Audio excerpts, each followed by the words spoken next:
हां, तर आता पुढे जर बघायला गेलं तर काय बरं का, आत्ता बघायचं आपल्याला अर्थक्वेक. तर पहिला जो काही आपला नॅचरल डिझास्टर जो काही नॅचरल डिझास्टरमध्ये आपण शिकलो आहे, आता अर्थक्वेकबद्दल आपण बघणार आहोत.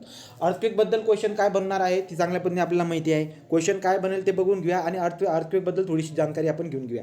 आता अर्थक्वेक जे काही आहे, अर्थक्वेक काय होत असते ॲक्च्युली, जे काही आपली पृथ्वी आहे, पृथ्वी जी आपल्याला दिसायला भेटत आहे, आपण शिकलो होतो की पृथ्वीच्या सगळ्यात टॉपचा जो काही पोर्शन असतो त्याला आपण क्रस्ट म्हणतो, अर्थ क्रस्ट, बरोबर आहे. क्रस्टच्या खाली जे काही आहेत ते कळच्या खाली आपल्याला वेगवेगळे लेअर दिसायला भेटत असतात. तर वेगवेगळे लेअर आहेत कोअरपर्यंत, इनर कोअर, आउटर कोअर, बरोबर का. नंतर तुम्हाला हे दिसायला भेटत असतात ते काय म्हणतो आपण त्याला, मधले लेअर असतात हे अपर मॅन्टल, लोअर मॅन्टल, हे असे वेगवेगळे लेअर तुम्हाला दिसायला भेटतात. बरोबर.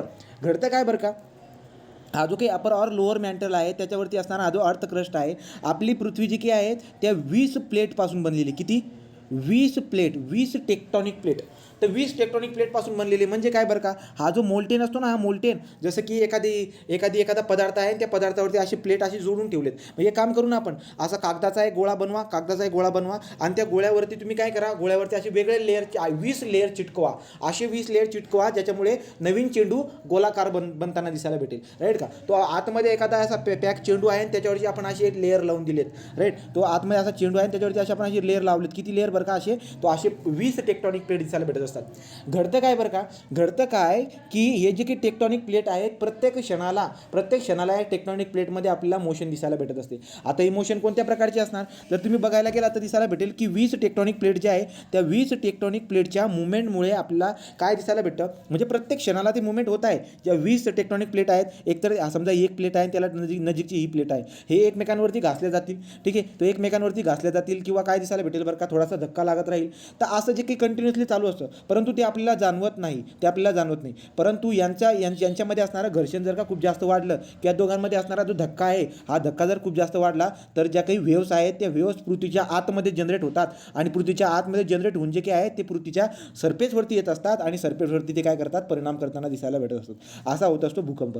मग आता जवळजवळ 20 जे काही आहेत 20 टेक्टॉनिक प्लेट असतात, त्यांच्या मोशनमुळे जे काही आहेत भूकंप आपल्याला दिसायला भेटत असतो. तर प्रश्न विचारून घेतात की भूकंप होण्यास कारणीभूत काय आहे, जे टेक्टॉनिक प्लेट आहेत त्या टेक्टॉनिक प्लेटमुळे आपल्याला भूकंप होताना दिसायला भेटत असतो. ही बात तुम्ही लक्षामध्ये ठेवायची, ठीक आहे. तर पुढे जर गेलात तर काय बरं का, सगळ्यात महत्त्वाची बात, होणारा जो काही भूकंप आहे काय घडत असते, आपला जो काही अर्थक्रस्ट आहे आतमध्ये कुठेतरी ते वेव्ह जे काही आहेत जबरदस्त वेव्ह आतमध्ये जनरेट होत असतात आणि ते जे काही ट्रॅव्हल करत करत आपल्या पृथ्वीच्या सरफेसला येत असतात आणि सरफेसवरती आपल्याला पृथ्वी हादरताना दिसायला भेटत असते. वेगवेगळे परिणाम आपल्याला दिसायला भेटत असते. परिणाम कुठे झालेले आहेत, कोणत्या प्रदेशामध्ये झालेले आहेत, जगातला सगळ्यात जास्त भूकंप कोणता, हे सर्च करायचं काम आपलं आहे. कारण की परीक्षेमध्ये व्यक्ती जो काही प्रश्न बनवणार आहे तो इथून प्रश्न बनवतो, बरोबर. तर बघू तो मग आता काय घडतंय की वरच्या टेक्टॉनिक प्लेटच्या मोशन जे काही त्या मोशनमुळे ॲक्च्युअल जे काही वेव्ह जनरेशन होत असते ते बॉटमपासून वेव्ह जनरेट होत असते. तो बॉटमपासून ज्या ठिकाणी वेव्ह जनरेट होत असते ज्याला तुम्ही फोकस म्हणू शकतात किंवा त्याला हायपोसेंटर म्हणत असतो. हायपोसेंटर किंवा फोकस आपण त्याला म्हणत असतो आणि या वेव्ह ट्रॅव्हल करून जे काही पृथ्वीच्या सरफेसवरती येताना दिसायला भेटतात आणि ज्या पॉईंटवरती, म्हणजे आपण एक काम करूया, ज्या ठिकाणी ज्या वेव्ह ॲक्च्युअल जनरेट होत आहेत त्या पॉईंटला आपण फोकस किंवा हायपोसेंटर म्हणतो. तोच पॉईंट जर का पृथ्वीवरती तुम्ही सरळ होडून आणला ना त्याला आपण इपी सेंटर म्हणत असतो. आणि वेगवेगळे जे काही आहेत आता इपी सेंटर, आता याच ठिकाणी भूकंप जाणवायला दिसायला भेटेल का, नाही. ते वेव्ह जे आहेत अशा पसरतात, वेव्ह जे आहेत सगळ्या डिरेक्शनमध्ये अशा पसरताना दिसायला भेटत असतात आणि त्यांचे परिणाम दूरपर्यंत आपल्याला दिसायला भेटत असतात. सर्क्युलर शेपमध्ये ते परिणाम तुम्हाला दिसायला भेटणार. मग आपण काय करतो, आपण अरेंजमेंट करून टाकतो. जी पृथ्वीवरती हादरत आहे, हादरल्याचा जो काही परिणाम आहे तो आपण काय करत असतो, अशा सिलेंडिकर याच्यावरती सिलेंडिकर एक रोटेटिंग हे असतो ड्रम आणि त्याच्यावरती आपण कागद चिटकवलेला असतो आणि जे काय आहे त्याच्यावरती आपण परिणाम बघत असतो. याला आपण सिस्मोग्राफ म्हणत असतो. आणि क्वेश्चन तुम्हाला याच्यावरती बेसिक लेवलला विचारून घेत असतात की सिस्मोग्राफ वगैरे काय असतो, ठीक आहे. टेक्टॉनिक प्लेटमुळे होणारे जे काही हे भूकंप आहेत ते भूकंपाबद्दल आपण बघत आहोत. लक्षात घ्या, तर जी पृथ्वी होती त्या पृथ्वीच्या आतमध्ये खूप मोठी ऊर्जा जी काय आहे ती जनरेट होते आतमध्ये. तो पृथ्वी जी काही पृथ्वीचा अर्थक्रस्ट आतमध्ये ॲक्च्युली टेक्टॉनिक प्लेट जे आहे असा कॉन्टॅक्ट आहे, पण तो कॉन्टॅक्ट शेवटच्या एक बिंदूपर्यंत इथं वेव्ह जनरेट होत असते, ती वरती जात असते. अशा पद्धतीची बात आपल्याला दिसायला भेटत असते, ओके. आणि वरती तुम्ही हे लावलेले आहे ते सेस्मोग्राफ आणि ती सेस्मोग्राफने आपण काय करत असतो, हे मेजर करत असतो, ओके. नेक्स्ट पॉईंट काय बरं का, तो नेक्स्ट पॉईंट लक्षात ठेवायचं. नॅचरल डिझास्टरमधल्या सगळ्यात जबरदस्त घाणेरडा जर कोणता डिझास्टर असेल तर तो कोणता असतो आपला भूकंप असतो. भूकंपाला एवढा जबरदस्त डिझास्टर का म्हटलेलं असेल बरं का? भूकंपाला जबरदस्त डिझास्टर याच्यासाठी म्हणलेलं आहे कारण की याचं कारण काय आहे, कारण की येतोय किती एक मिनटं किंवा एका मिनटाच्या कमी टाईममध्ये, 1 मिनटं किंवा एका मिनटापेक्षा कमी टाईममध्ये पृथ्वी हादरते आणि त्या पृथ्वीमुळे सगळा सत्यानाश लागून जात असतो, राईट का? त्यामुळे सगळ्यात जबरदस्त जो काही डिझास्टर असतो तो असतो आपला नॅचरल डिझास्टरमधला अर्थक्वेक डिझास्टर. ठीक आहे, त्याच्यावरती क्वेश्चन पण विचारतील, MCQ आणलेत मी मागे, तुम्हाला MCQ दिसायला भेटतील. पुढे जर बघायला गेलं तर काय बरं का, आता हे बघा, हे 20 पीस झाले.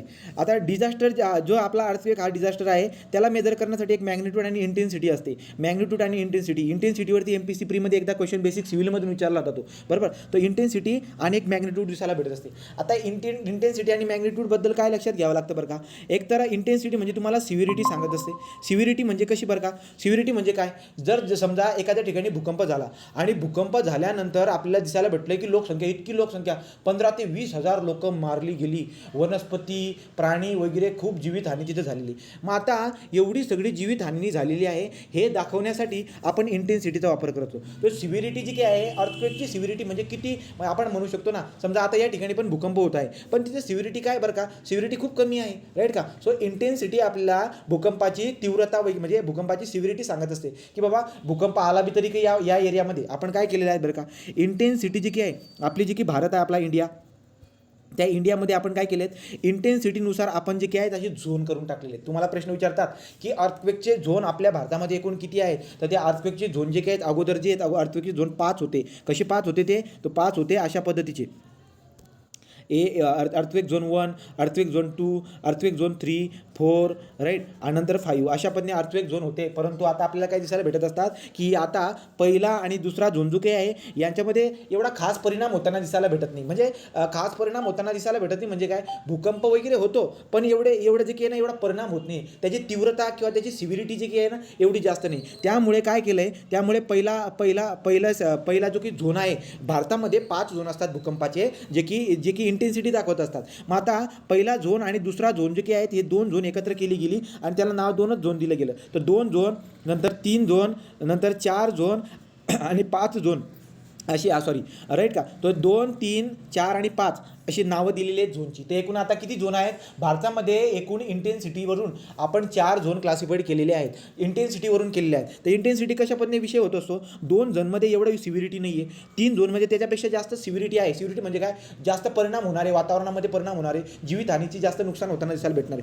4थ्यामध्ये त्याच्यापेक्षा जास्त जीवितहानीची नुकसान होताना दिसायला भेटणारे आणि 5 नंबरमध्ये सगळ्यात जास्त नुकसान होताना आपल्याला दिसायला भेटत असते, सगळ्यात जास्त जीवितहानीची नुकसान होताना दिसायला भेटत असते. 5 नंबरचा जो झोन आहे ते, तर भारताचा एक ग्राफ लावला मी, त्याच्यावरून तुम्हाला तो अंदाज येऊन जाईल. ठीक आहे. तर मग आता जर काय प्रश्न बनत असेल की भारतामध्ये एकूण इंटेन्सिटीचे झोन किती आहेत अर्थक्वेकचे, तर तुम्हाला सांगता यायला पाहिजे की एवढे झोन आहेत गड्या. आता ही मॅग्निट्यूडची बात काय आहे, या मॅग्निट्यूडला आणि इंटेन्सिटी जी की असते, इंटेन्सिटीला मेजर करण्यासाठी एक स्केल पण असते ज्याला आपण काय म्हणतो, ज्याला आपण MM स्केल म्हणतो. MM स्केल म्हणजे काय, मर्केंटाईल के म्हणतात त्याला, मॉडिफाईड मर्केंटाईल. तर MM स्केल जी काय आहे ना, मॉडिफाईड मर्केंटाईल स्केल जी आहे ती इंटेन्सिटी मेजर करण्यासाठी आपण वापर करत असतो आणि त्याच्यावरून आपण जी काय आहे सिव्हिरिटी सांगत असतो. सिव्हिरिटी म्हणजे काय बरं का, की बाबा काही प्रॉब्लेम नाही, ओके, अशा पद्धतीची. आता ही जी की मॅग्निट्यूड आहे, ॲक्च्युअल भूकंप झाल्यानंतर किती व्हॅल्यूचा भूकंप झालेला आहे, राईट का, किती व्हॅल्यूचा, ती मॅग्निट्यूड जी काही आहे तुम्हाला ती मॅग्निट्यूड दाखवत असते. त्याचे होणारे परिणाम म्हणजे इंटेन्सिटी, राईट का.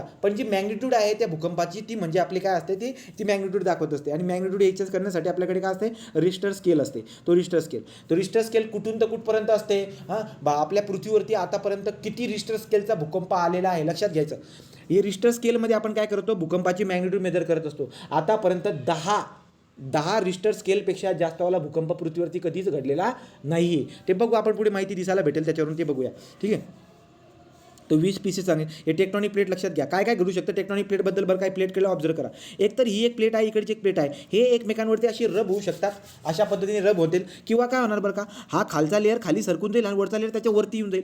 त्याच्यामुळे काय होत असतं, हे हादरले जातात. हे लेअर हादरल्यामुळे दूरपर्यंत वेव्ह जात असतात. कशा पद्धतीने वेव्ह जातात होरिझॉन्टली. लक्षात घ्या, अर्थक्वेकच्या वेव्ह होरिझॉन्टली ट्रॅव्हल करतात किंवा व्हर्टिकली पण ट्रॅव्हल करत असतात. आणि या वेव्ह ट्रॅव्हल करत समुद्रामध्ये जर का शिरल्या, तर समुद्रामध्ये शिरल्यानंतर भूकंपाच्या वेव्हमुळे सुनामी येत असते आणि या सुनामीमुळे काय होते, किनाऱ्यावरती पूर येत असतात. असे क्वेश्चन बनवलेले लक्षात घ्या.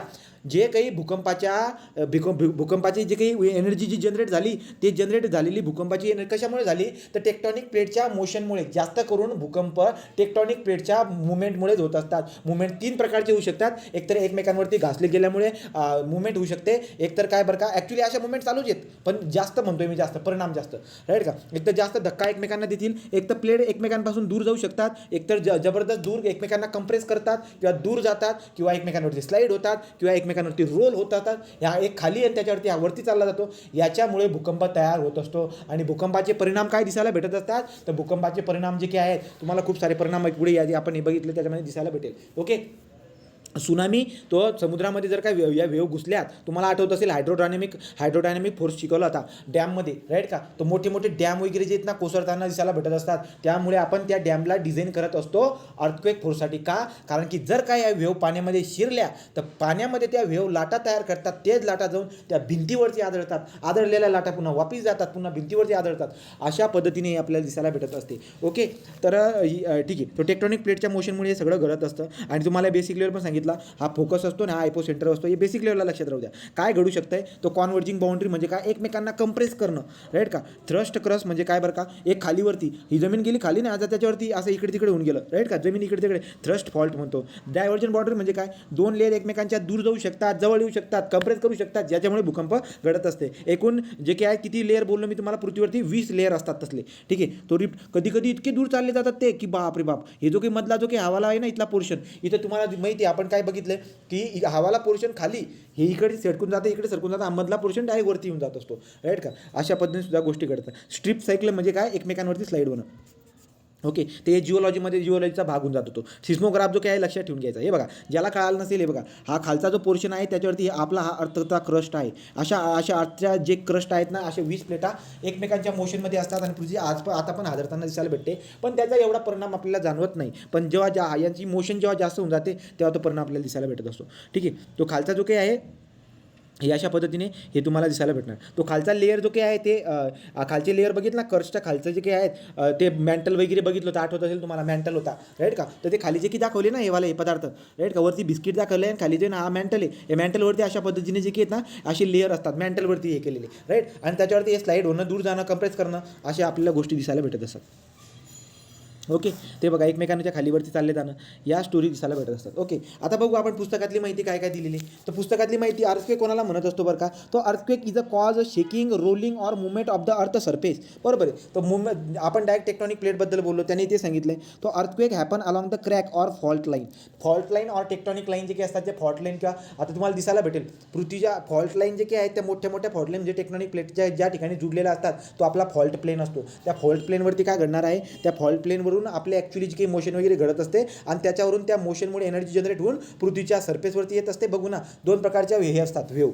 ते वेव्ह जे काही असतात अर्थक्वेकच्या जे की वेव्ह आहेत ते 2 प्रकारचे असतात, बॉडी वेव्ह आणि सरफेस वेव्ह. बॉडी वेव्ह काय होत असते, ज्या ठिकाणी आता जे आतमध्ये काय होत असते खूप सारी ऊर्जा तयार होत असते, एनर्जी तयार होत असते आणि ती एनर्जी जी काही आहेत वेव्हच्या फॉर्ममध्ये बाहेर निघत असते. तर आता वेव्हच्या फॉर्ममध्ये जेव्हा ती आतून जाते तर याला बॉडी वेव्ह म्हणत असतो. सरफेसपर्यंत येत जे काही आहे त्यांची इंटेन्सिटी कमी होऊन जात असते आणि त्याला म्हणजे आपण सरफेस वेव्ह म्हणत असतो. पुढे बघू आपण त्याच्यात बघूया. तो जर का प्रश्न आला तर लक्षात राहू द्या. Earthquake cause the shaking and rolling the movement earth surface. Earthquake happen along the crack fault line in the earth surface. Earthquake can felt over the large area. लक्षात घ्या जो काही आपला हायपो सेंटर आहे हायपो सेंटरवरती त्याचा परिणाम करतो असं नाही आहे. तुम्हाला आठवत असेल मी याच्यामध्ये शिकवलं होतं कशामध्ये याच्यामध्ये इरिगेशनमध्ये. तर इरिगेशनच्या डॅम चॅप्टरमध्ये असे सर्कलवरती टॉपच्या याच्यामध्ये असे बनतात, असे खूप दूरपर्यंत ते पसरताना दिसायला भेटत असतात. तो ज्या ठिकाणी हायपो सेंटर आहे त्याच्यावरती इपी सेंटर तिथेच परिणाम दाखवेल अशी की बात नसते. पार लांबपर्यंत या वेव्ह पसरतात. आणि लक्षात घ्यायचं जेवढा इपी सेंटर खोलमध्ये जेवढा हायपो सेंटर किंवा फोकस खोलमध्ये जमिनीच्या आतमध्ये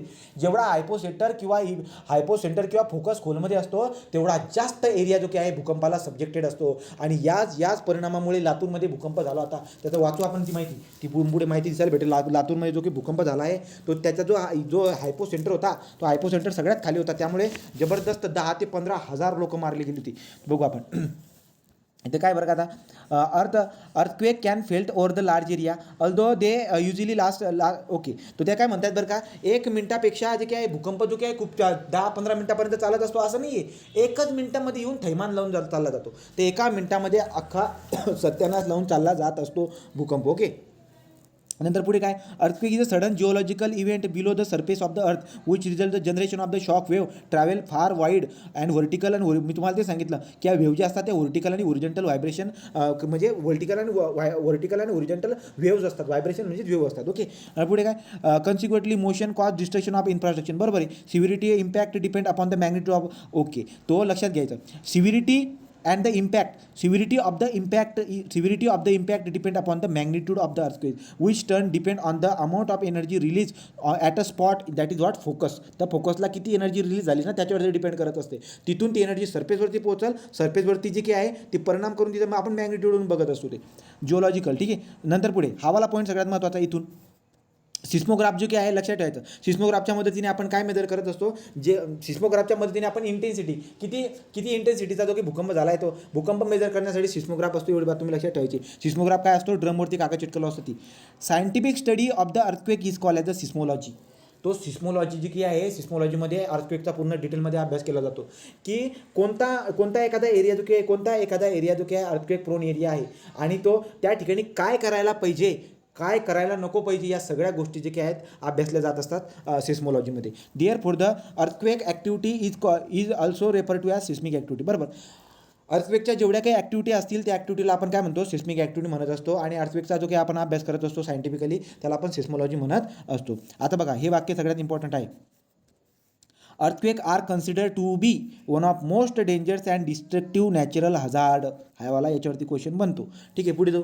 the impact of the phenomena is sudden with little warning without. बघा लक्षात घ्या, एकतर लिटल वॉर्निंग. आता वॉर्निंग मला सांगा हा इतक्या तुरंत होत असतो जसं की कळत पण नाही. आपण बोललेलो, आपण कुठेतरी शिकलेलो आहोत साऊंडच्या याच्यामध्ये की जे काही प्राणी जे असतात ते साऊंड जे काही आहेत कमी साऊंडला पण हे करतात किंवा जास्त साऊंडला पण पकडणारे हे असतात.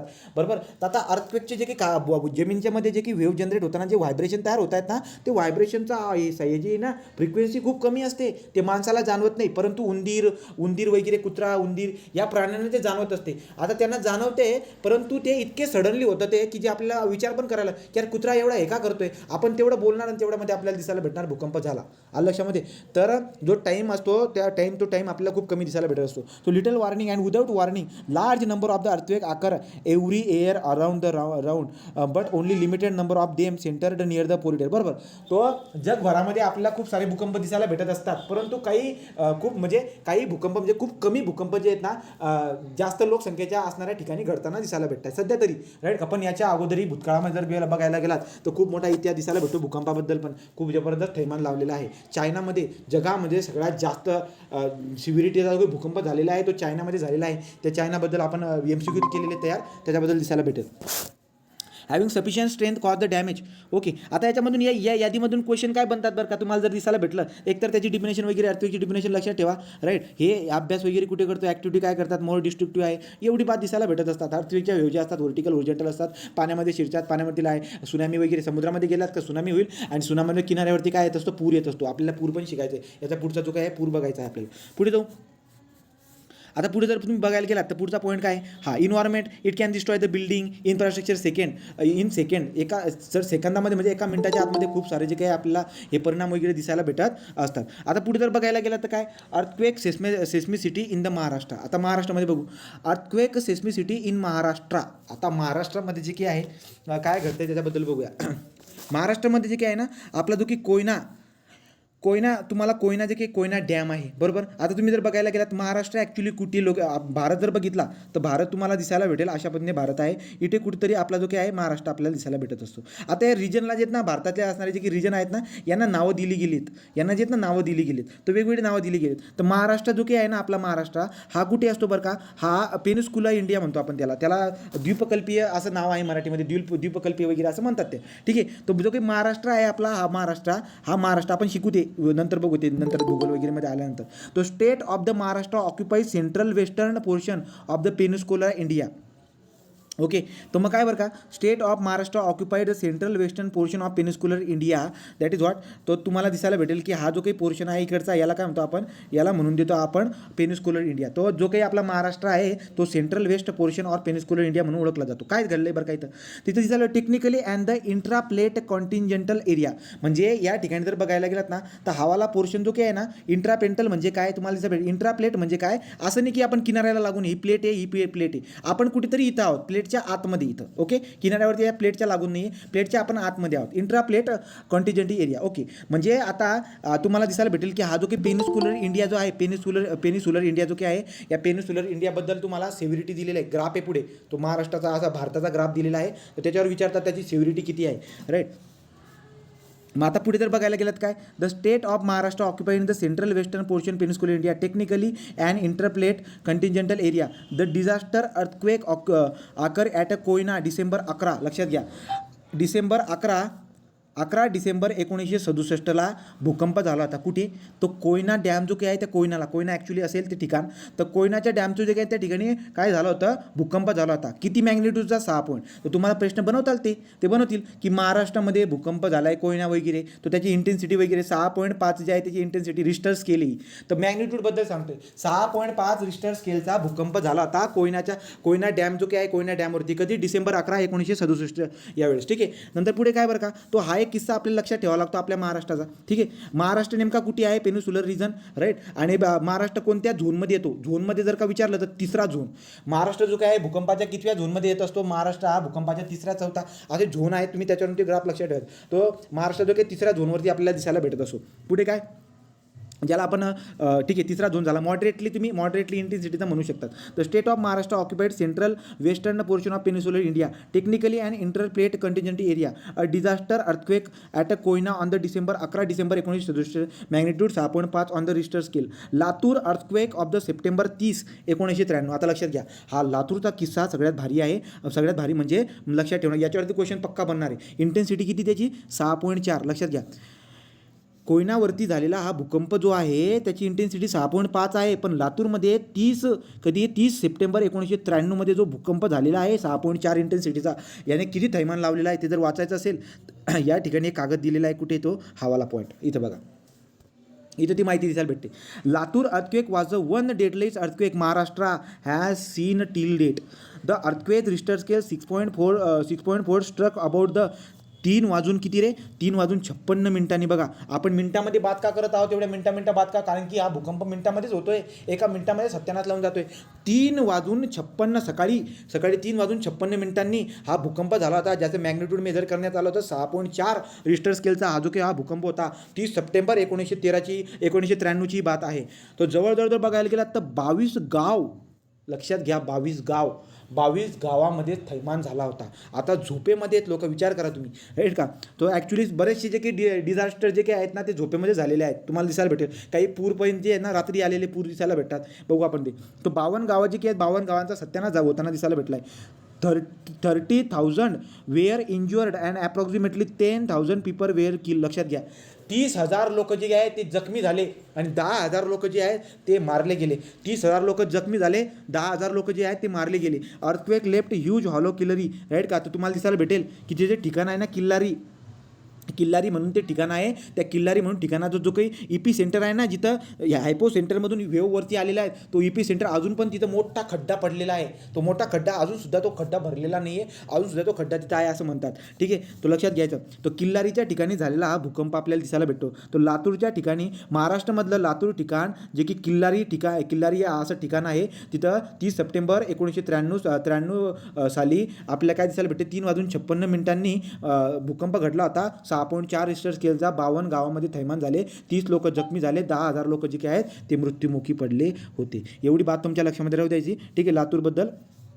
ओके, आणि त्याचा जो काही हायपो सेंटर होता फोकस, तो फोकस बघा 12 किलोमीटर. तो 12 किलोमीटर जर का डीप असेल, मी अगोदरच बोललो ना, तर 12 किलोमीटर जेवढा फोकस खाली तेवढं देखील नाही, तेवढा वेव जास्त पसरत जातात. त्यामुळे 52 गावांमध्ये परिणाम झालेत नाही, राईट का. तो 52 गावांमध्ये. आणि त्याचा हायपो सेंटर म्हणजे ज्या ठिकाणी वेव निघतात ना त्याचा वरती इथं होता आपला किल्लारी. तो हा किल्लारी ठिकाण म्हणून ओळखला जातं ते. अजून पण तो त्या ठिकाणी तो खड्डा अजून भरलेला नाही आहे. ओके, आता त्या ठिकाणी काय केलं बरं का, the national disaster management authority NDMA, long form विचारतात. NDMA आपण मॅनेजमेंटच्या ठिकाणी बघूया. NDMA national disaster management authority जी काय आहे आता त्या ठिकाणी मॉनिटरचं काम करत असते. आता आपल्याला माहिती आहे ना, ज्या ठिकाणी भूकंप होऊ शकतो असे जे काही ठिकाण असतात त्या ठिकाणी सुरक्षा म्हणून काही ना काही मॅनेजमेंट केलेलं असतं. त्या ठिकाणी त्यांनी सांगितलं की बाबा नॅशनल डिझास्टर मॅनेजमेंट ऑथॉरिटी त्या ठिकाणी केलेली आहे. ठीक आहे, तो महाराष्ट्रामधला कोयना 6.5 टायमिंग लक्षात राहू द्या कधी घडलेलं ते. तर महाराष्ट्रामधला कोयना जो काय आहे, कोयनाच्या ठिकाणी कोयना डॅमच्या ठिकाणी काय झालेलं भूकंप घडला होता 11 डिसेंबर 1967ला 6.5चा. ओके, रिस्टर स्किल वगैरे ते लक्षात राहू द्या. ही वाली बात आपल्याला दिसायला भेटते पुढे. ओके, नंतर पुढे जर बघायला गेलो तर अर्थक्वेक महाराष्ट्र ही झाली, इथपर्यंत बात कव्हर झाली. नेक्स्ट आता पॉईंट काय आहे, आता अर्थक्वेक शिकत आहोत. तुम्हाला आता टेक्निक म्हणजे तुम्हाला लॉजिकली प्रश्न बनवणार. काय म्हणतील बरं का, भूकंप झाल्यावरती काय करावं. जर का समजा एखाद्या रूममध्ये जर का कोणी असेल तर रूममध्ये असल्यावर आपण काय करायला पाहिजे.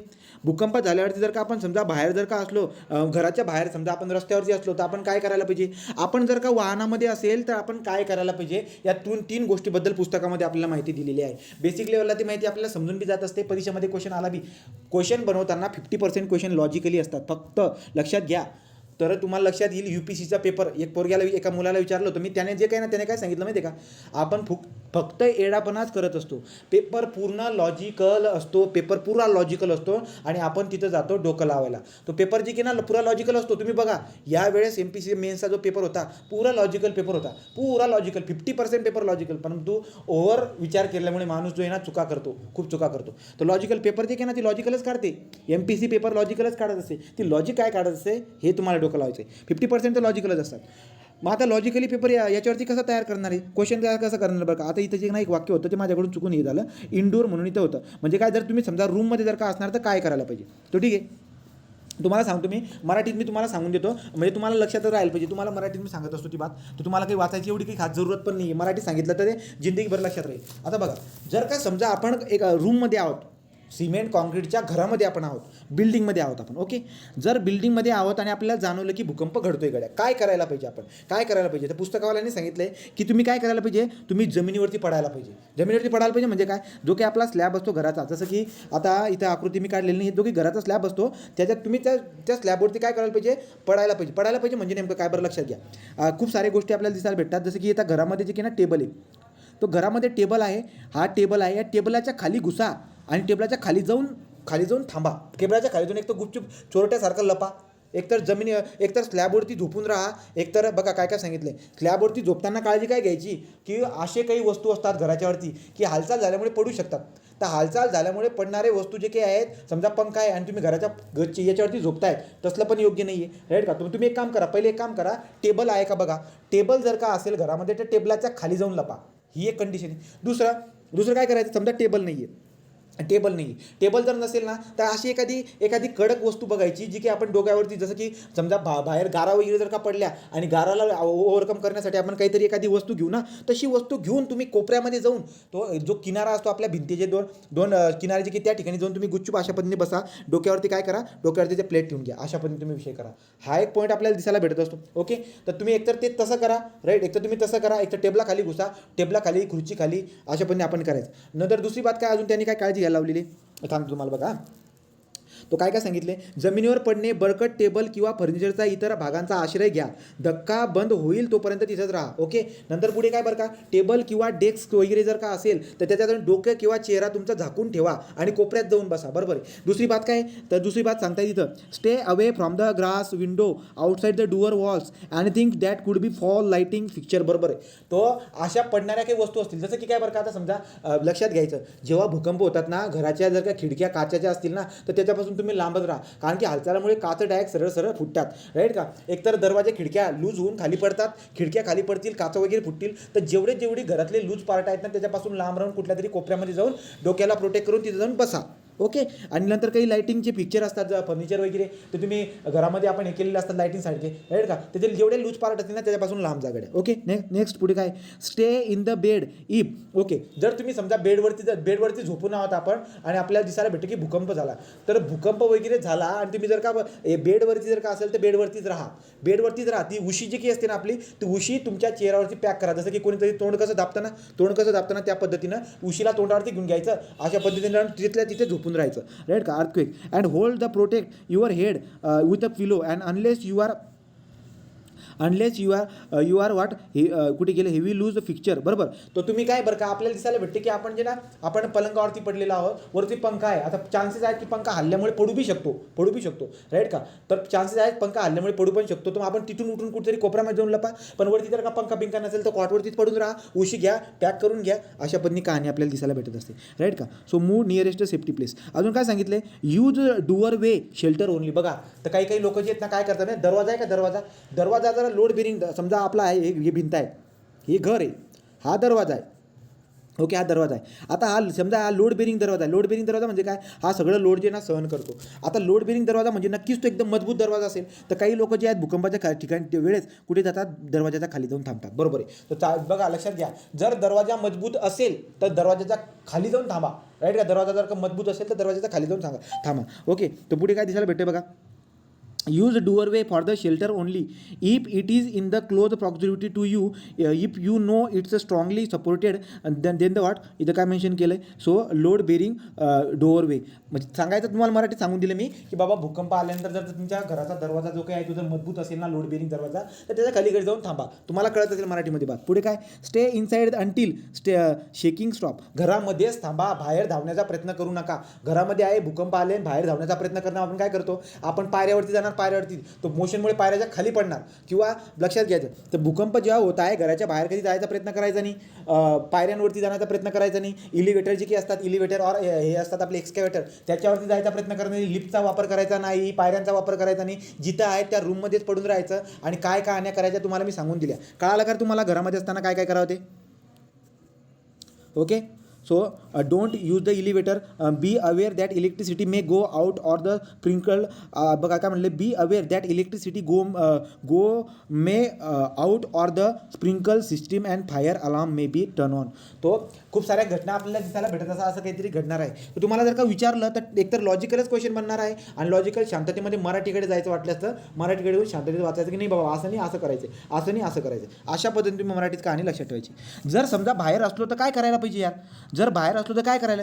सो बाहेर असले ना धडपड करायची गरज नाही आहे ठीक आहे. तो तुम्ही काय करायचं, बाहेर जर का असले तर तिथं जिथं बाहेर आहोत ना तिथं थांबायचं. पण एक गोष्टला लक्षात ठेवून, काय बाहेर आहोत आपण आणि आपण बिल्डिंगच्या मोठ्या बिल्डिंगच्या शेजारी आहेत, असं नाही करायचं. झाडं बिल्डिंग यांच्यापासून लांब जाऊन ज्या ठिकाणी सुरक्षा वाटते अशा ठिकाणी जाऊन उभे राहा राईट का, शांतपणे उभे राहा. Move away from the building trees. नंतर काय, street lights and the utility wires. लक्षात घ्या, ज्या वरच्या वायर असतात का आपल्या लाईटच्या वायरी, त्या वायरीच्या खाली थांबायचं नाही. बिल्डिंगच्या शेजारी थांबू नका, झाडांच्या शेजारी थांबू नका. मोकळं वातावरण असेल तिथे जाऊन गुपचूप जाऊन थांबा ओके. ही कहाणी दिसायला भेटते. पुढे, once in the open stay until the shaking stop. तिथंच उभे राहा right. Greatest danger exist directly outside the building at a exit and along the exterior wall. लक्षात घ्या, सगळ्यात जास्त धोका काय असतो माहिती आहे का, सगळ्यात जास्त धोका असतो तुम्ही बिल्डिंगच्या शेजारी जर का उभे असले ना, हालचालीमुळे घड्याच्या ज्या काही खिडक्या आहे असतात ना, खिडक्या त्या काचा फुटतात, भिंती तुटतात डायरेक्ट. त्यावरून जे की ना एवढ्या हाय लेवलवरून आपल्याला माहिती ग्रॅव्हिटेशनमुळे एवढ्या हाय लेवलवरून त्या काचा स्पीडमध्ये आणि त्या विटा जेव्हा स्पीडमध्ये येतील सगळ्यात जास्त आपल्याला परिणाम दिसायला भेटत असतात ठीक आहे. तो नंतर पुढे, related the casualty result in the collapsing wall and flying glass and the falling object. तो वरून ज्या गोष्टी पडल्यामुळे खूप जबरदस्त धोका दिसायला भेटतो. Do not forget to carry disaster emergency kit. आता ते म्हणतात की बाबा ज्या ठिकाणी भूकंप वगैरे घडतात ना त्या ठिकाणी म्हणतात की बाहेर जर तुम्ही फिरायला गेले बी असतील ना तर तुम्हाला जो किट असतो भूकंपाचा किट, प्रत्येक डिझास्टरसाठी किट असतात, तर ते किट तुम्ही न्यायला पाहिजे. जर का भूकंपाच्या एरियामध्ये आपण जर राहत असणार ना, कुठे बाहेर फिरायला वगैरे गेलात तुम्ही, तर तुम्ही काय करायला पाहिजे, किट जो काय सोबत न्यायला पाहिजे भूकंपासाठी ओके.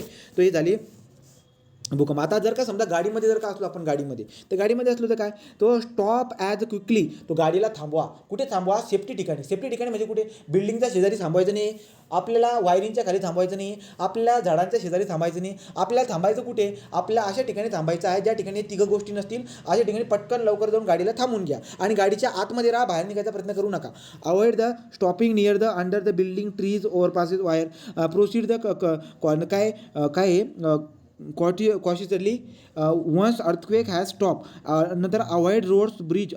ही बात पण सगळ्यात महत्त्वाची आहे बघा रे. आम्हाला पण जर आपली गाडी जर का पुलावरती असेल, सगळ्यात जास्त सत्यानाश पुलावरती होत असतो.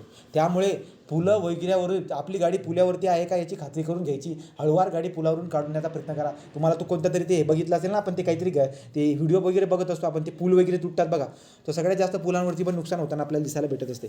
तर तुम्ही जर का घरामध्ये असणार, घराच्या बाहेर असणार किंवा तुम्ही चालत्या गाडीमध्ये असाल तर काय करावं याच्याबद्दल तुमच्या लक्षात आलं का? अर्थक्वेक आपला पूर्ण कंप्लीट झालेला आहे. अजून असेल काही अर्थक्वेकबद्दल माहिती मी सांगेल तुम्हाला. ठीक आहे, हे इंटेन्सिटी कळाला का इथपर्यंत रे? ठीक आहे. तो बघा इंटेन्सिटी मेजर करण्यासाठी मॉडिफाईल मर्कॅली स्केल असते, हे लक्षात ठेवा. एवढं तर काही विचारणार नाही तर पण ठीक आहे. आणि बघा इंटेन्सिटी काय सांगत असते? इंटेन्सिटी तुम्हाला सिव्हिरिटी सांगायचं कशी काही. आता आपण या ठिकाणी आहोत, यात पण भूकंप घडत आहे, पण इंटेन्सिटी काय? नॉट फेल्ट, राईट का? Weak intensity. आता हे बघा इथं भारतात असं एक पोर्शन दिलं आहे, त्याच्याबद्दल सांगितलं आहे. Moderate intensity, strong intensity, very strong intensity, severity, violent and extreme. तो देअरफॉर आपल्याकडे काय बरं का भारतामध्ये हे सांगितलं आहे seismic zone in the India. तो seismic zone in there are 4 seismic zone, 2, 3, 4, 5 हे 4 सिस्मिक झोन आहे इंडियामध्ये. परंतु आपण काय बोललो बरं का? Previously earthquake zone were divided into 5 zone. परंतु आपल्याला काय दिसायला भेटलं की 1 आणि 2 जे एकत्र करून टाकले, कारण की त्यांची सिव्हिरिटी. क्वेश्चन काय विचारला होता एमपीसीमध्ये सिव्हिलच्या याच्यामधून तुम्हाला काय विचारलं होतं बरं का? क्वेश्चन विचारला होता की इंटेन्सिटी जे काही आहेत या जशी तुम्हाला 2 कडून जर तुम्ही 5 कडे गेलात तर इंटेन्सिटी काय होत जाते? सिव्हिरिटी काय होतं? सिव्हिरिटी इन्क्रीज होत जाते. तर 2 जो काही आहे 2 नंबरचा झोन त्याची सिव्हिरिटी सगळ्यात कमी आहे, पण 5 नंबरचा झोन जो आहे त्याची सिव्हिरिटी सगळ्यात जास्त दिसायला भेटत असते. ओके, पुढे काय? So BIS is the official agency for publish seismic hazard map and code, right. तो आपला जो की ब्युरो ऑफ इंडियन स्टँडर्ड जे आहेत त्यांनी खूप सारे IS कोड काढले. 1893 काय बघत असतो आपण, 13920 काय असतो तो IS 13020, IS 13920 आय थिंक मला असं वाटते IS 13920 झालं. 1893 IS 1893 बरोबर. हे आपल्याला IS कोड देखील आहे, इंडियन स्टँडर्ड जे काही आहेत आपल्याला हे कोड दिलेले आहेत. ओके, नंतर हे सिस्मिक झोन 2 काय? Area with minor damage. तर तुम्हाला सांगितलं ना मी, राईट. सो मर्कॅली इंटेन्सिटी स्केल जी काही आहे आपल्याला दिसायला भेटते. बघ लक्षात घ्या, ही मर्कॅली इंटेन्सिटी जी स्केल आहे ना, ही स्केल कशा पद्धतीने अशी याच्यावरती असलेली असतं 1, 2, 3, 4, 5 कुठपर्यंत बरं का? या मर्कॅली इंटेन्सिटी स्केलवरती कुठपर्यंत इथं लिहिलं असेल मी, थांबा, 12पर्यंत असते ती व्हॅल्यू, राईट का? तो 12पर्यंत मर्कॅली 1, 2, 3, 4, 5, 6 12पर्यंत मर्कॅली मॉडिफाईड मर्कॅली जी स्केल असते ना त्याच्यावरती असे आकडे असतात. ओके, ते आकडे असतात. मग आता इथं दिलेली माहिती की बाबा ज्याला जनरल नॉलेजचा खूप डीपमध्ये अभ्यास करायचा त्यानं ते हेवाला वाचून घ्यावं. ज्याला वाचायची इच्छा आहे तो इथून वाचू शकतो. झोन वगैरे मात्र लक्षात ठेवा, मोर दॅन सफिशियंट, राईट. अजून काही सांगण्यासारखं आहे का? ज्याला वाचायचं तो लक्षात घेऊन घ्या. तो रिश्टर स्केल जी आहे मॅग्निट्यूड मेजर करते, मर्कॅली स्केल ही इंटेन्सिटी मेजर करत असते. नंतर पुढे काय बरं का? हे सांगितले काय? तो earthquake with the magnitude 7 occur in this area have intensity higher than Mercalli intensity. बघा, हायर दॅन 9. मी तुम्हाला काय बोललो आहे? मर्कॅली इंटेन्सिटी स्केल असते 9पेक्षा जास्त. ज्या ठिकाणी तुम्हाला मर्कॅली इंटेन्सिटी स्केल जी काय आहे 9पेक्षा जास्त दाखवते त्या ठिकाणी मॅग्निट्यूड स्केल जी आहे रिश्टरची स्केल ती 7पेक्षा जास्त दाखवते. आणि हे कोणत्या झोनमध्ये आढळतं बरं का? असलं की मर्कॅली इंटेन्सिटी जी काही आहे 9पेक्षा जास्त दाखवते आणि मॅग्निट्यूड जे आहे 7पेक्षा जास्त दाखवते. हे कुठे दिसायला भेटतं बरं का? हे आहे आपल्या झोन नंबर 5मध्ये.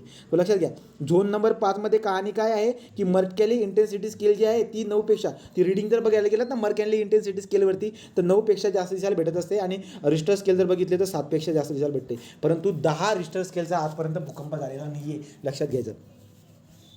ठीक आहे, मी तरी एकदा मी गुगलवरती जाऊन वाचलेलं आहे, तुम्ही एकदा चेक करा वाटलं असं. ठीक आहे, तर पुढे काय इथे दिली बात, magnitude scale non as the Richter scale, magnitude related the energy release during the earthquake which is express absolute 0 ते 10. बघा 0 ते 10, 10पर्यंत 10 झालेलंच नाही आजपर्यंत. 0 ते 10 आहे, पण 10 एवढा भूकंप झाला नाही. ज्या दिवशी 10 एवढा भूकंप झाला सत्यानाश लागला अख्खा, राईट. पण आजपर्यंत झालेलं नाही 10 एवढा. ओके,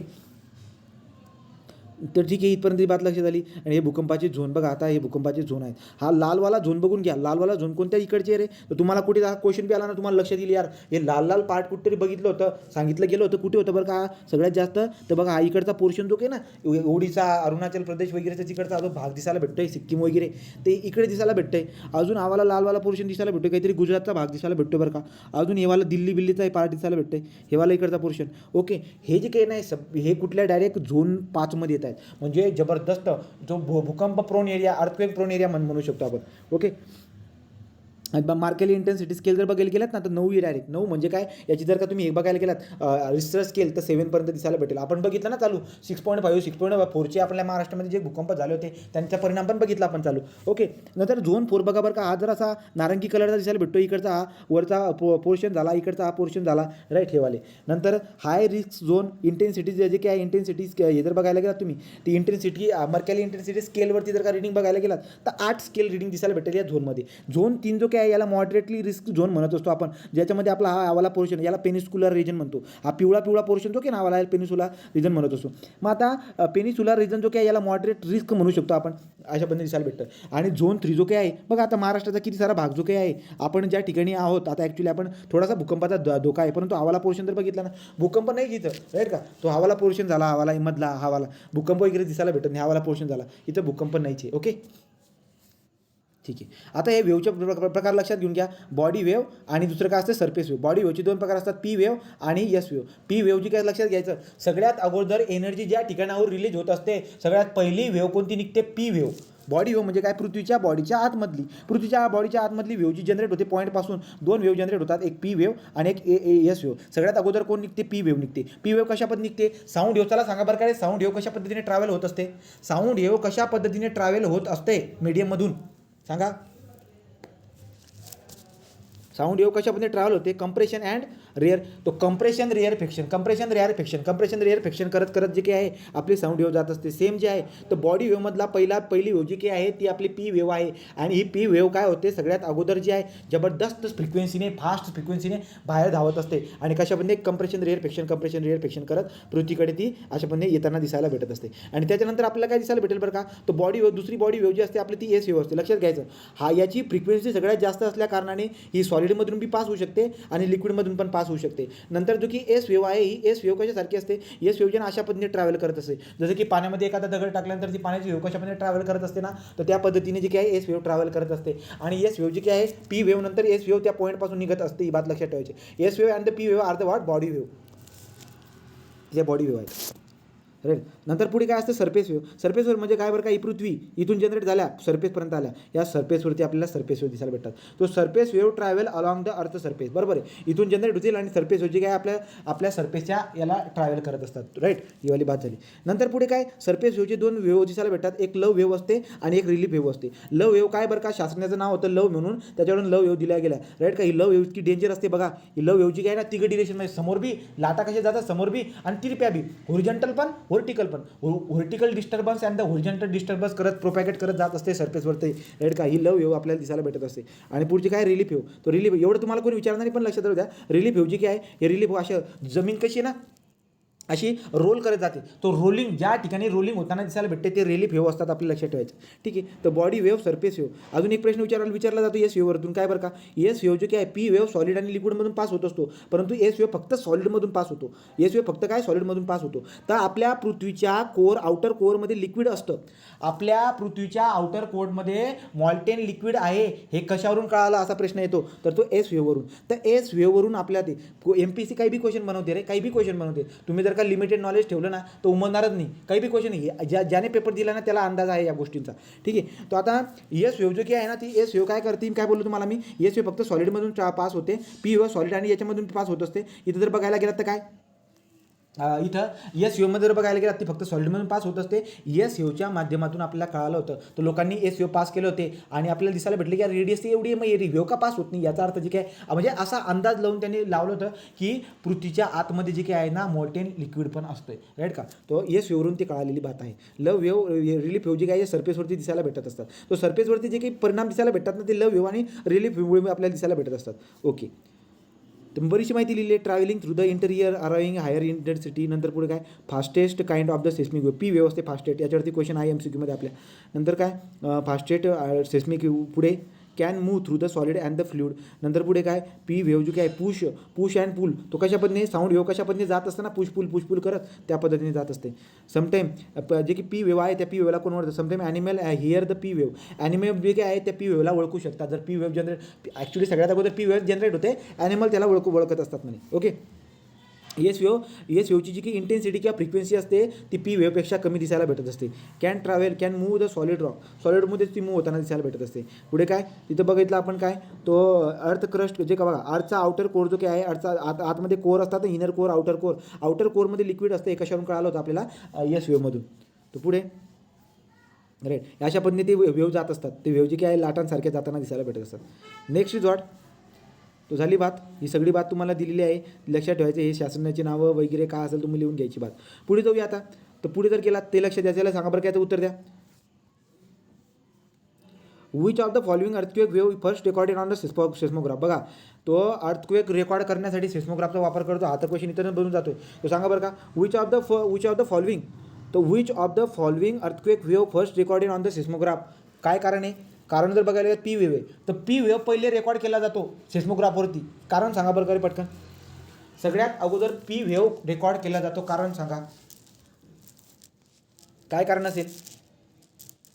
जास्त असते ना पी वेवची, त्यामुळे ते आपल्याला रेकॉर्ड होताना दिसायला भेटत असते. पुढे जर गेलात तर काय तर next point intensity scale earthquake is called as what. तर याला काय म्हणतो आपण मर्कॅली मॉडिफाईड मर्कॅली स्केल इंटेन्सिटी. ते कुठपर्यंत असते? ती 12पर्यंत असते. ॲक्च्युली 12पर्यंत असते पण आपण म्हणतो तो 9पेक्षा जास्त असल्या म्हणजे खूप जास्त परिणाम वगैरे. नंतर पुढे काय आणि रिश्टर स्केल तुम्हाला विचारते जर बेसिक लेवलला कुठे पण बनतो तो क्वेश्चन. 0 to 10पर्यंत आपली रिश्टर स्केल असते. 0 to 10पर्यंत रिसर्च स्केल असते. रोमन नंबर 1 पासून तर 12पर्यंत जी की आहे Mercalli modified Mercalli intensity scale असते. पुढे जाऊ बरं का. In as Asia earthquake that cost largest number of lives happen in right का. सो इन एशिया म्हटलेला आहे. अर्थक्वेक सगळ्यात जास्त चायनामध्ये घडला आहे. मी तुम्हाला सांगितलं आहे चायनामध्ये जगातला सगळ्यात जास्त भूकंप पण इथं बघा. इथं काय मेन्शन केलं which earthquake cause greatest casualty in the हिस्ट्रीमध्ये सगळ्यात जबरदस्त जीवितहानी करणारा कोणता भूकंप आहे? तो आहे चायना 1556. लक्षात घ्या चायना 1556 मध्ये जो सत्यानाश लागलेला आहे त्यासारखा सत्यानाश लागलेला नाही आहे. लक्षात ठेवायचं. पुढे जाऊ. पुढे काय in how many earthquake cause more than 1 million cause. लक्षात घ्या 1 मिलियनपेक्षा जास्त जीवितहानी झालेली आहे. असे आतापर्यंत किती भूकंप घडलेले आहेत? 7 भूकंप घडले. 7 भूकंप असे घडलेले आहेत की याच्यामध्ये मिलियन्स जीवितहानी आपला सत्यानाश लागलेला आहे. ओके पुढे जर बघायला गेलं तर काय नेक्स्ट काय आहे अजून ते पुन्हा येते बघा. In history earthquake which country was mostly affected earthquake in Asia China. Okay next. तो इथपर्यंत बात जे काही आहे आपली कंप्लीट झालेली आहे. दिस इज अवर अर्थक्वेक. तो अर्थक्वेकबद्दल झालेला आहे. बघू आपण परीक्षेमध्ये जे काही आहे क्वेश्चन आता ॲक्च्युली जो काही दुसरा सिलेबस आहे त्याच्यामध्ये हावाला आपत्तीचा पोर्शन नाही आहे. आपल्या इंजिनिअरिंगच्या लेवलला आपत्ती टाकलेली आहे त्यांनी. ठीक आहे तर बघू आता. तर तुम्ही बघायला जर गेलात आता पूरबद्दल. चला आता पूरचे आपण कारण आपले जे काही शिकलेलं आहोत त्या इंजिनिअरिंगच्या लेवलला आपण बघूया की पूर यार नेमका पूर कशामुळे होत असेल बरं का. तर सांगा बरं का तुम्ही मला रिझन द्या पूर कशामुळे होत असेल. एखादं रिझन द्या पूर कशामुळे होत असेल बरं का. कारण द्या तुम्ही. कारण दिले का त्याच्यावर तो पूर टॉपिक जो आहे तो कंप्लीट होऊन जाणार आहे. पूर कशामुळे घडतो बरं सांगा पटपट.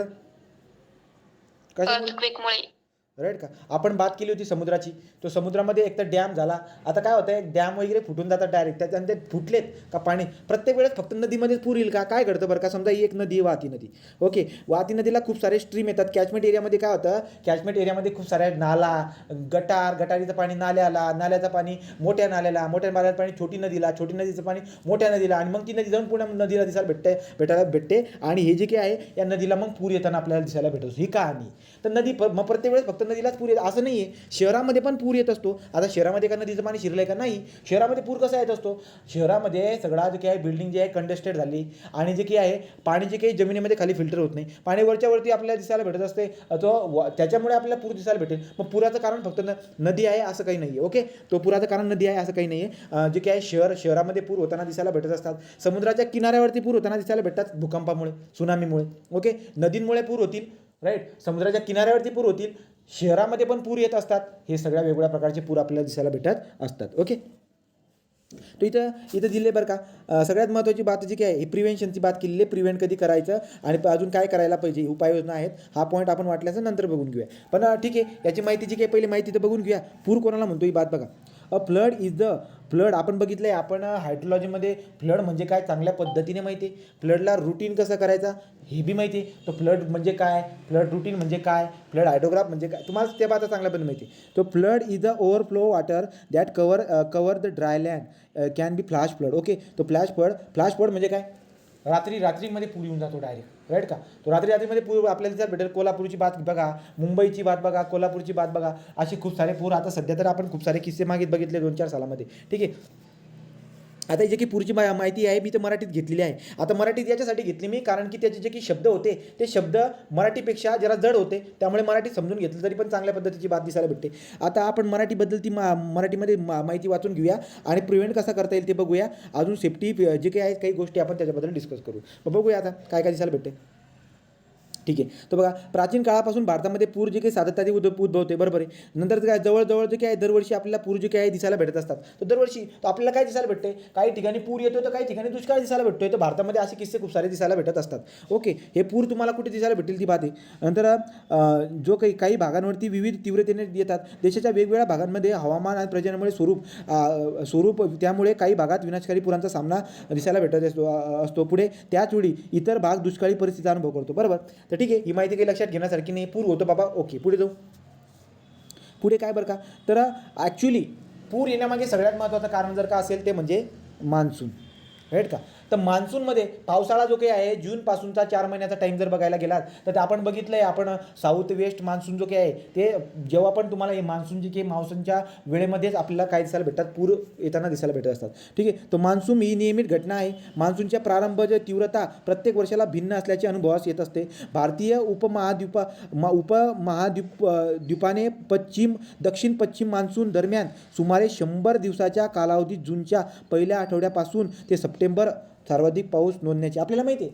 सर्वाधिक पाऊस कधी पडतो ही बात पण माहिती. जूनपासून सप्टेंबर टायमिंगमध्ये सगळ्यात जास्त पाऊस पडताना आपल्याला दिसायला भेटत असतो. परंतु या पाण्याचा परिणाम कोणत्या रिजनमध्ये होत असतो असा बी याच्यावरती क्वेश्चन आहे, राईट का. तो आपण इंडियाचा जो की आपला हा इंडिया पेनिन्सुलर रिजन जो म्हणतो आपण, ज्याच्यामध्ये महाराष्ट्राचा जो पोर्शन आहे तो रायगड, मुंबई, कोकण हा पेनिन्सुलर रिजन झाला एवढा सगळा, राईट का. तो पेनिन्सुलर रिजनमध्ये जर बघायला गेला तर पूर आपल्याला जास्त दिसायला भेटत असतो. क्वेश्चन आहे मागे, त्याच्याबद्दल बघणार पण आहोत, राईट. तो आता जर बघायला गेला तर हा पॉईंट का होता फ्लडचा, लक्षात घ्या, ठीक आहे. तो next is what the Indian. आता लक्षात घ्या, मला सांगा रे, मी जर तुम्हाला एक प्रश्न विचारला की पूर कशामुळे येत असतो, कोणत्या मान्सूनमुळे येत असतो, जूनपासून सप्टेंबर जे काही आहे त्याच्यामुळे येत असतो, पण कोणता मान्सून म्हणतो आपण त्याला, आठवते तुम्हाला आठवते का, तुम्हाला आठवते का मी हायड्रोलॉजीमध्ये एक मान्सून शिकवला होता, साऊथ वेस्ट मान्सून. हा भारत आहे. कमी दाबाच्या पट्ट्यांमुळे हे वारे इकडे आकर्षिले जातात आणि इकडून जातात केरळ, 1 जून, आठवतंय, राईट का. तर त्याच्यामुळे तर तुम्हाला जे काही आहे ना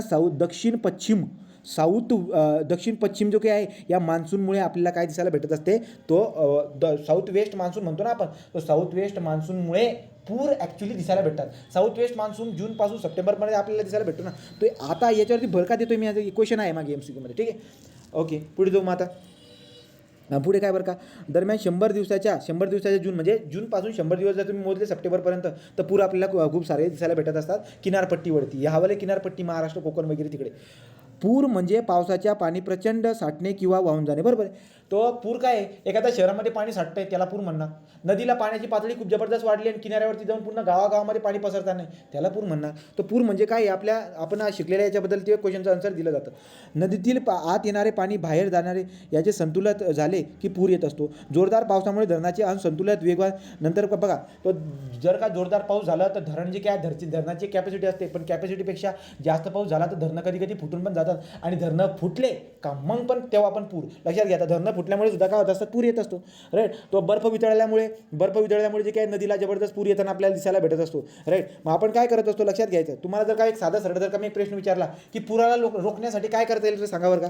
आता ही एवढ्या सगळ्या घटना घडत आहेत, पण पुराला रोखण्यासाठी काय करता येईल, एक साधा जो शिकलेला आहे तुम्ही इरिगेशनमध्ये, पुराला रोखण्यासाठी आपल्याला काय करावं लागतं सांगा बरं का. तर पुराला रोखण्यासाठी आपण इरिगेशनमध्ये शिकलेलो आहोत, इरिगेशन हायड्रोलॉजीमध्ये आपण शिकलेलो आहोत की बाबा डॅम वगैरे जे असतात, रिझर्वायर और डॅम कन्सिस्ट करा. पाण्याचा असा मोठा साठा बनवून ठेवा की पाणी जास्तीचं पाणी तिथे जाऊन येऊन बरोबर बॅलन्स होऊन जाईल. तो डॅम वगैरे आपण हे करत असतो आपण हे करण्यासाठी, ओके. तर बघा, इथं महत्त्वाचं अजूनपर्यंत काही आलेलं नाही, तुम्ही सगळी माहिती वाचताय, ठीक आहे. पण आपण इकडे तिकडे त्या गोष्टीला रिलेट करून काही गोष्टी अजून आठवण्याचा प्रयत्न करत आहोत. तर लोक वगैरे जखमी. आता मला सांगा, या पुराचे परिणाम, इनडायरेक्ट परिणाम काय असू शकतात बरं का, अजून सांगा रे. पुरामुळे इनडायरेक्ट परिणाम काय घडू शकतो बरं का वातावरणामध्ये? पुरामुळे आपल्याला रोगराई पसरताना दिसायला भेटत असते. ज्या ज्या ठिकाणी पूर आलेला आहे त्या ठिकाणी आपल्याला पाण्यापासून पसरणारे जे काय आहेत रोगराई. अजून पुरामुळे काय नुकसान होतं माहिती तुम्हाला? लक्षात घ्या. जेव्हा पाणी वाहून येते ना, तर पाणी वाहिल्यामुळे खूप डेंजर ॲनिमलसुद्धा वाहून येतात. इतके डेंजर ॲनिमल की भयानक. तुम्ही साप, विंचू काय असतील ते पाणी डेंजर प्राणी वाहून येत असतात. आणि त्या प्राण्यामुळे सुद्धा खूप सारी जीवितहानी आपल्याला दिसायला भेटत असते, राईट का? तर अशा पद्धतीने हे घटना घडत असतात. ओके. तर पूर म्हणजे झालं का इथपर्यंत? जोरदार पावसामुळे घडत असतं. नंतर नुकसान होत असते, मृत्युमुखी पडतात, कमतरता, अन्नधान्याची कमतरता निर्माण होत असते. भारतात 40 लक्षात घ्या रे, भारतामध्ये किती एरियामध्ये हे घडत आहे त्याची दिलेली बात. ठीक आहे. ॲक्च्युली इंग्रजीमध्येच आणायला पाहिजे असं मला वाटतं आता, पण ठीक आहे, असू द्या. तो अन्नधान्याची कमतरता निर्माण होते. भारतात 40 दशलक्ष हेक्टर क्षेत्र पूरप्रवर्तक आहे. प्रॉन एरिया म्हणतो आपण त्याला. तो फ्लड जे काही आहेत ना, जवळजवळ किती आपल्या भारतामध्ये 40 किती आहे तो? 40 दशलक्ष एवढी. दशलक्ष म्हणजे मिलियन, 40 मिलियन म्हणतो आपण त्याला. तर 40 मिलियन हेक्टर एवढं जो काही एरिया आहे, हा एवढा एरिया सब्जेक्टेड आहे फ्लडला. तर 40 million area are subjected to the flood in our India. 40 million, right का? लक्षात राहणार नाही ती बात, एवढी पक्की बात आहे, राईट का? तो लक्षात घ्या. 40 दशलक्ष हेक्टर जे काही आहे ते आपल्याला दिसायला भेटत असतं. पुढे काय बरं का? अशा प्रकारे मान्सून आणि चक्रीवादळाच्या ऋतूमध्ये विशेषतः भारतात पूर येत असतात. तर लक्षात घ्या, पूर येण्याचं कारण काय? चक्रीवादळ हे पूर झालं, भूकंप हे तो भूकंप, चक्रीवादळ यांच्यामुळे पूर येताना आपल्याला दिसायला भेटत असतो. शहरामध्ये पण पूर येत असतात, त्याचे पण वेगळे रिझन आहेत. शहरामधले रिझन तर खूप सारे दिसायला भेटतील. आता ते की मी तुम्हाला बोललो होतो प्रिव्हेंट करण्यासाठी काय करावं, तिकडे जाऊ आपण. भारतामध्ये पूर येतातच. 26 जुलै 2005 मधील मुंबईचा जो काही पूर आहे, आपत्तीच्या आठवणी ताज्या आहेत, राईट का? असलं काहीतरी दिलेलं आहे. तर 26 जुलै जर का आलं बी काहीतरी, 26 जुलै 2005 अशी जर का डेट लक्षात आली तर लक्षात ठेवायचं की मुंबईमध्ये पूर आलेला आहे. तर हे वाली जी काही आहे लक्षात ठेवण्यासारखी बात आहे. तो 26 जानेवारी. एक तर तुम्ही लक्षात ठेवा की आपल्या भारतामध्ये किती एरिया जो काय आहे फ्लडशी सब्जेक्टेड आहे ते, राईट. आणि दुसरं जे की 1 तारीख लक्षात ठेवा, राईट. आणि ते जे की पूर होत असतात त्या पूरमध्ये सगळ्यात जास्त मान्सूनचा हात असतो, साऊथ वेस्ट मान्सून ॲक्च्युली तो पण. ओके. आता पूर जे काही वेगवेगळ्या प्रकारचे पूर आपल्याला दिसायला भेटत असतात. कोणकोणते? तो वेगवेगळ्या प्रकारचे पूर कोणते आहेत ते बघून घेऊ पटापट. तो अचानक आलेला पूर ज्याला आपण फ्लॅश फ्लड म्हणत असतो. तो अचानक आलेला पूर कशामुळे होईल बरं का? आता मला एक बात सांगा. आता बात काय घडत असते की जे ना काही ठिकाणी जे ना, आता आपण समजा एखाद्या टेकड्या, ही टेकड्या आहेत मोठमोठ्या टेकड्या, या टेकड्याच्या ठिकाणी आपण खाली अशा ठिकाणी राहत आहोत. तर आपल्याला असं दिसायला भेटतं की काही एवढा परिणाम होत नाही. जसं की समजा आता आपलं कॉलेज होता, तो कॉलेजचा जो काही एरिया होता त्या कॉलेजच्या ठिकाणी काय दिसायला भेटतं माहिती आहे का? पाणी पडतंय कुठेतरी जाऊन अडकून जातं, अडथळा ठिकाणी अडकून जातं. पण जेव्हा जबरदस्त पाऊस पडतोय ना, पाण्याची जेव्हा वाढ होते ना, तो अडथळा पण तुटून जातो. आणि अडथळा तुटून मग येतो मोठ्या पाण्याची लाट, मग येतो का पूर, राईट का? अशा पद्धतीने दिसायला भेटते. ती बघा, साधारणतः ही टेकड्यांच्या भागातील घटना असते जिथे मर्यादित क्षेत्राची अचानक अतिवृष्टी, मोठा प्रवाह तयार होतो. जेव्हा डोंगराळ भागातील अस्थायी अडथळा येतो आणि पाण्याच्या प्रवाहामुळे अडथळा दूर होतो आणि अथवा सरकला जातो. लक्षात घ्यायचं. मग आता पाणी पडल्यामुळे कुठेतरी पाणी अडकलं जातं ना अडथळ्या ठिकाणी, पण जास्त पाऊस पडल्यानंतर तो अडथळा पण ब्रेक होऊन जाईल आणि मग सगळं पाणी वाहून जाईल आणि मग अचानक आपल्याला पूर दिसायला भेटत असतो. तो तुम्हाला दिसायला भेटेल कॉलेजचा जो काही तो डोंगर वगैरे जो काही आहे त्याच्या ठिकाणी तुम्हाला दिसायला भेटेल की पाण्याचं जे ना चालतोय पाणी, नंतर कळतं की बापरे सगळं पाण्यात आपल्याला वाहताना दिसायला भेटतं. तो अचानक आलेला पूर. याच्याबद्दल लक्षात ठेवण्याची काही बातच नाही, राईट का? परीक्षेमध्ये याच्याबद्दल काही येणार बी नाही. नदीच्या पूरबद्दल तुम्हाला रिव्हर ट्रेनिंग वर्कमध्ये चांगल्या पद्धतीने माहिती आहे. क्वेश्चन कसा बनला त्याच्याबद्दल दिला. तो नदीला पूर कशामुळे येणार आहे? एकतर जे की हिम आहे आपले बर्फ वितळल्यामुळे नदीला पूर येणार आहे. नंतर पुढे काय बरं का? कॅचमेंट एरियाला खूप साऱ्या स्ट्रीम जर का जुडल्या तर तेव्हा पण आपल्याला पूर येताना दिसायला भेटणार आहे. एकतर जोरदार पाऊस पडल्यामुळे नदीला पूर येणार आहे किंवा बर्फ वितळल्यामुळे नदीला पूर येणार आहे. बस एवढीच बात दिसायला भेटत असते, राईट का? तो पुढे काय? तो पर्जन्यमान हिमवादळ, तीव्र वादळामुळे. तर तीव्र वादळामुळे सुद्धा बघा नदीला पूर तीव्र वादळामुळे पण येत असतात. नदीला पूर तीव्र वादळामुळे पण येतील. हिमवादळ, तीव्र वादळ किंवा हिम जे काय ते हिम वितळल्यामुळे पाण्याचा प्रवाह तयार होत असतो. नदीला पूर येत असतात. नदीच्या किनारपट्टीमध्ये अपुऱ्या क्षमतेमुळे नदीला पूर येतो, बरोबर. तर नदीचा जो की किनारपट्टा असतो तो जास्त हे नाही आहे, जास्त रुंदलेला नाही, वाईड नाही आहे. त्यामुळे मग गावागावामध्ये पाणी आपल्याला शिरताना दिसायला भेटत असते. नदीच्या किनाऱ्यावरील आणि नदीचा पूर दूर करण्यासाठी आपल्याला मॅनेजमेंट माहिती. तो आपण किती साऱ्या गोष्टी शिकलेला. तुम्ही मोठे त्याला बंधारे बांधा बाबा, साईडला मोठे बंधारे बांधा, राईट का? तुम्ही बंधारे बांधा. आपल्याकडे रिव्हर ट्रेनिंग वर्कमध्ये आपण सगळी बात बघितलेली आहे. तो उपनद्यांच्या पुरांचे संक्रमण इथं काय मेन्शन केले? मुख्य आणि उपनद्यांच्या पुरांच्या किनाऱ्यावरती धूप. तो नदींच्या पुराणामुळे होणारे परिणाम काय दिसायला भेटेल बरं का? तर माती सगळी खूप सारी माती जी ना एका ठिकाणाहून दुसऱ्या ठिकाणी वाहून जात असते, ज्याला मातीची धूप म्हणत असतो आपण, बरोबर का? नंतर पुढे ओके. तो आता खूप सारे परिणाम आपल्या नदीच्या पुरावरून बी दिसायला भेटतील. कोणतीही माहिती लक्षात घेण्यासारखी नाही आहे. ठीक आहे, सगळं बेसिक लेवलला जाईल, लक्षात राहून जाईल. समुद्र किनाऱ्यावरती पूर कशामुळे येत असतो? सुनामीमुळे किंवा चक्रीवादळामुळे येणाऱ्या जोरदार पर्जन्यामुळे तटीय पूर येत असतात, बरोबर. तर किनाऱ्याला लागून समुद्राच्या किनाऱ्याला जे काही आहेत ना, समुद्राच्या किनाऱ्याला तुम्ही बघा पिक्चरमध्ये पण बघितले असतील, पिक्चर बघा होता कोणता तरी, राईट की नाही. तर जे काही आहे काय होत असते, सुनामीमुळे जे काही आहे सगळं पाणी किनारपट्टीहून अख्खा शहरामध्ये घुसून जातं. शहरामध्ये घुसणं म्हणजे पूर आला, राईट की नाही. तर अशा पद्धतीने दिसायला भेटत असते. तो वाचण्यासारख्या बऱ्याचशा बाधा तुम्ही वाचू शकता त्याच्यामध्ये. ओके. महाराष्ट्राचा परिणाम होत असतो. आता काय काय परिणाम होईल बरं का? रोगराईवरती परिणाम होणार आहे, राईट का. सो नुकसानी वीजवरती, वीज वगैरे खूप सारे परिणाम जे काही आहेत होताना दिसायला भेटत असतात. पूरमुळे होणारे किती सारे परिणाम आहेत, हे परिणाम पुस्तकामध्ये वाचण्यापेक्षा जे काही आहेत ना, चांगली माहिती बघायची कुठतरी. ठीक आहे. तो एवढं काही खास एवढे काही नाही, तो लॉजिकली क्वेश्चन बनेल आणि तो उत्तर तुम्हाला देता येईल. तो पूरबद्दल एवढी काही बात दिसायला भेटली नाही अजूनपर्यंत. पुढे जर गेला तर काय, तो जीवितहानी वगैरे तेच मेन्शन केलं. इथे या तक्त्यामध्ये काय सांगितलं यांनी सांगितले की बाबा जे काही आहेत ना रोग वगैरे, साथीचे रोग वगैरे पण पसरत असतात. तर पूरमुळे इतर परिणाम काय घडत असतात ना, त्याची बात केलेली आहे.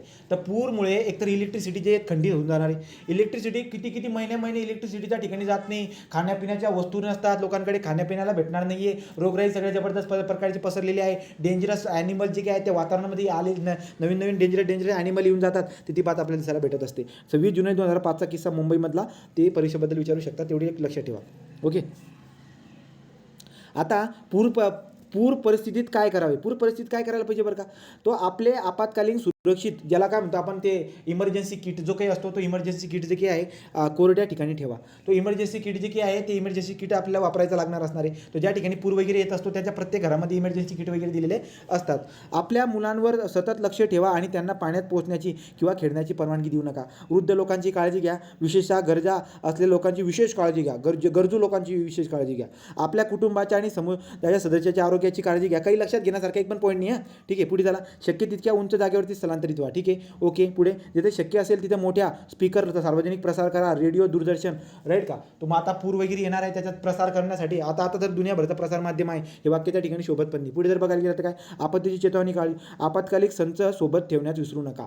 अशा पद्धतीने जे काय करावं याच्याबद्दल सांगितले. ठीक आहे. तो आला बी क्वेश्चन तर 100% तुम्हाला याच्याबद्दल उत्तर देताना एवढी आपल्याला गॅरंटी आहे. ठीक आहे. पुढे, पूर परिस्थितीत काय करू नये. आता पूर परिस्थितीत काय करू नये बरं का, तुम्ही मराठीत वाचला तरी तुम्हाला कळून जाणार काय करायचं आणि काय नाही करणार बघ, राईट का. पुरांच्या पाण्यातून चालू नये, पुरांच्या पाण्याच्या संपर्कात आलेले अन्न खाऊ नका, पूरग्रस्त विहिरीतील पाण्याचा वापर करू नका. बरोबर आहे. आता बघा, पूर आल्यानंतर जे काही ना, पूर आल्यानंतर खूप जबरदस्त पाण्याचं प्रदूषण होताना दिसायला भेटत असतं. एरियामधलं पाण्याला यूजसुद्धा करायचं नसतं, बिलकुल यूज करायचं नसतं पाण्यामध्ये, कारण की आपल्याला दिसायला भेटणार किती सारं, आता ते पाणी किती दूषित आहे, किती सारे त्याच्यामध्ये वनस्पती म्हणा, प्राणी म्हणा, किती सारे प्राणी वनस्पती मेलेले पण आहेत. आता ते पाणी वापरून तर जबरदस्त नुकसान होणार आहे शरीराचं पुन्हा. तर उकळलेल्या अथवा सील बंद बाटल्या पाण्याचा वापर करा.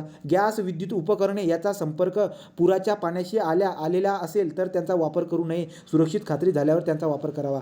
सुरक्षेची खात्री होईपर्यंत नदीच्या किनाऱ्याजवळ वाळूच्या पोत्यांच्या ढिगावरून, बांधावरून चालू नये किंवा कालव्याच्या किनाऱ्यावरून चालू नये, कारण कोसळू शकतात. बरोबर आहे. तो काय सांगितलं बरं का, की जे काही कोसळणारे जेवढे काही जमिनी असेल, लँडस्लाईड ज्या ठिकाणी होऊ शकतात, पूर आल्यानंतर लँडस्लाईड एरिया जो काही आहे त्या ठिकाणी तुम्ही जाऊ नका, राईट का. तिथं अजून दुसरा परिणाम दिसायला भेटणार आहे. अजून हे बघा, हे करा. तर पूर परिस्थितीत काय करा बरं का, वीज गॅस कनेक्शन बंद करा. वीज गॅस कनेक्शन, तो का ती गॅस स्ट्रॅटेजी जी ना, ती एकदम जबरदस्त स्ट्रॅटेजी आहे. त्याच्यावरती दरवर्षी क्वेश्चन का विचारला तो मला तेव्हा कळालं. ते त्याच्याबद्दल तुम्ही जर ना एक व्हिडिओ बघा, मी टाकेल तो व्हिडिओ वाटल्यास तुम्हाला. तो गॅस स्ट्रॅटेजीचा एक व्हिडिओ आहे 15-1 मिनिटाचा, तो बघून घेतला ना, सगळ्या प्रश्नाची उत्तर तर दिली जातात पण चांगली माहिती पण भेटून जात असते. तर वीज अँड गॅस कनेक्शन बंद करा, गळतीची खबरदारी घ्या. ड्रेनेज आणि गटारीपासून दूर राहा. तो ड्रेनेज गटारी सकल भागापासून हे जमून जाईल रे तुम्हाला. विद्युत दुर्घटना जे काय हे जमून जाईल, याच्यावरती कोणताही क्वेश्चन आला तरी तुम्हाला जमून जाणार आहे. आता ते एक पार्ट होता इथं मागं 3 का 4 आपल्या सिलेबसमध्ये 3 का 4 जे काही आहेत हे दिलेले आहेत, तर ते तेवढंच आपण लक्षात घेऊ. जास्त काही लक्षात घ्यायची जरूरत नाही आहे. कुठं होतं ते, हे वाला, हे बघा. आता इथं जे काही आहे ना, प्रिव्हेंटिंग फ्लड्स, तो फ्लडला कशापद्धतीने प्रिव्हेंट करता येईल बरं का, क्लिअर वॉटर, बरोबर आहे. आता बघा याच्यामध्ये काय काय सांगितलं आहे आणि काय सांगितलं बरं का. एकतर तुम्ही फ्लडला रोखण्यासाठी डॅम वगैरे कास्ट करा. काही ठिकाणी जे ना गटारी वगैरे, आता बघा गटारी वगैरेमध्ये कचुकडा बिचुकडा, अख्खी घाण तुंबल्यामुळे पाणी हे असे पूर येत असतात, बरोबर की नाही. मग तेच सांगितलं आहे, क्लिअर वॉटरवे, जेवढे काही पाण्याचे रस्ते वगैरे असतील ना त्यांना क्लिअर करा, ती सगळी घाण अडकलेली घाण काढा, गार्बेज वगैरे जे काय असेल ते. Clearing the canal to store more water. तर तुम्ही जेवढी काय आता काय असतंय आपण याच्यामध्ये बघितलंय, रिझर्वायरमध्ये आपण काय बघितलं होतं की सगळं जे काय आहे ना माती येऊन ना डॅमच्या साईडला सगळी माती जी ना जमा होत जात असते, आपण त्याला डेड स्टोरेज म्हणतो ना आपण त्याला, अख्खा गाळ त्या ठिकाणी जमा होतो. तर ते सगळं क्लिअर करा तुम्ही. पाण्याची पातळी जी काही आहे ना त्याच्यामुळे जे ना उंच होत असते तर ते क्लिअर करा. ओके, तर आपल्याला त्याच्याबद्दल बी उत्तर देता येणार आहे, लक्षात ठेवा ही बात. ठीक आहे, तर तुम्ही जेव्हा वगैरे नोट्स वगैरे काढणार असे काही महत्त्वाचे पॉईंट जे काही व्यवस्थित लिहून काढा. नंतर staying safe during the after the flood, तो काय करता येईल त्याच्याबद्दलची बात आहे. परीक्षेमध्ये आलं तरी पण तुम्हाला याच्यावरती उत्तर देता येणार आहे. कमसे कम शब्द तुमच्या लक्षामध्ये राहिला, इनफ झालं. पुढे जाऊ.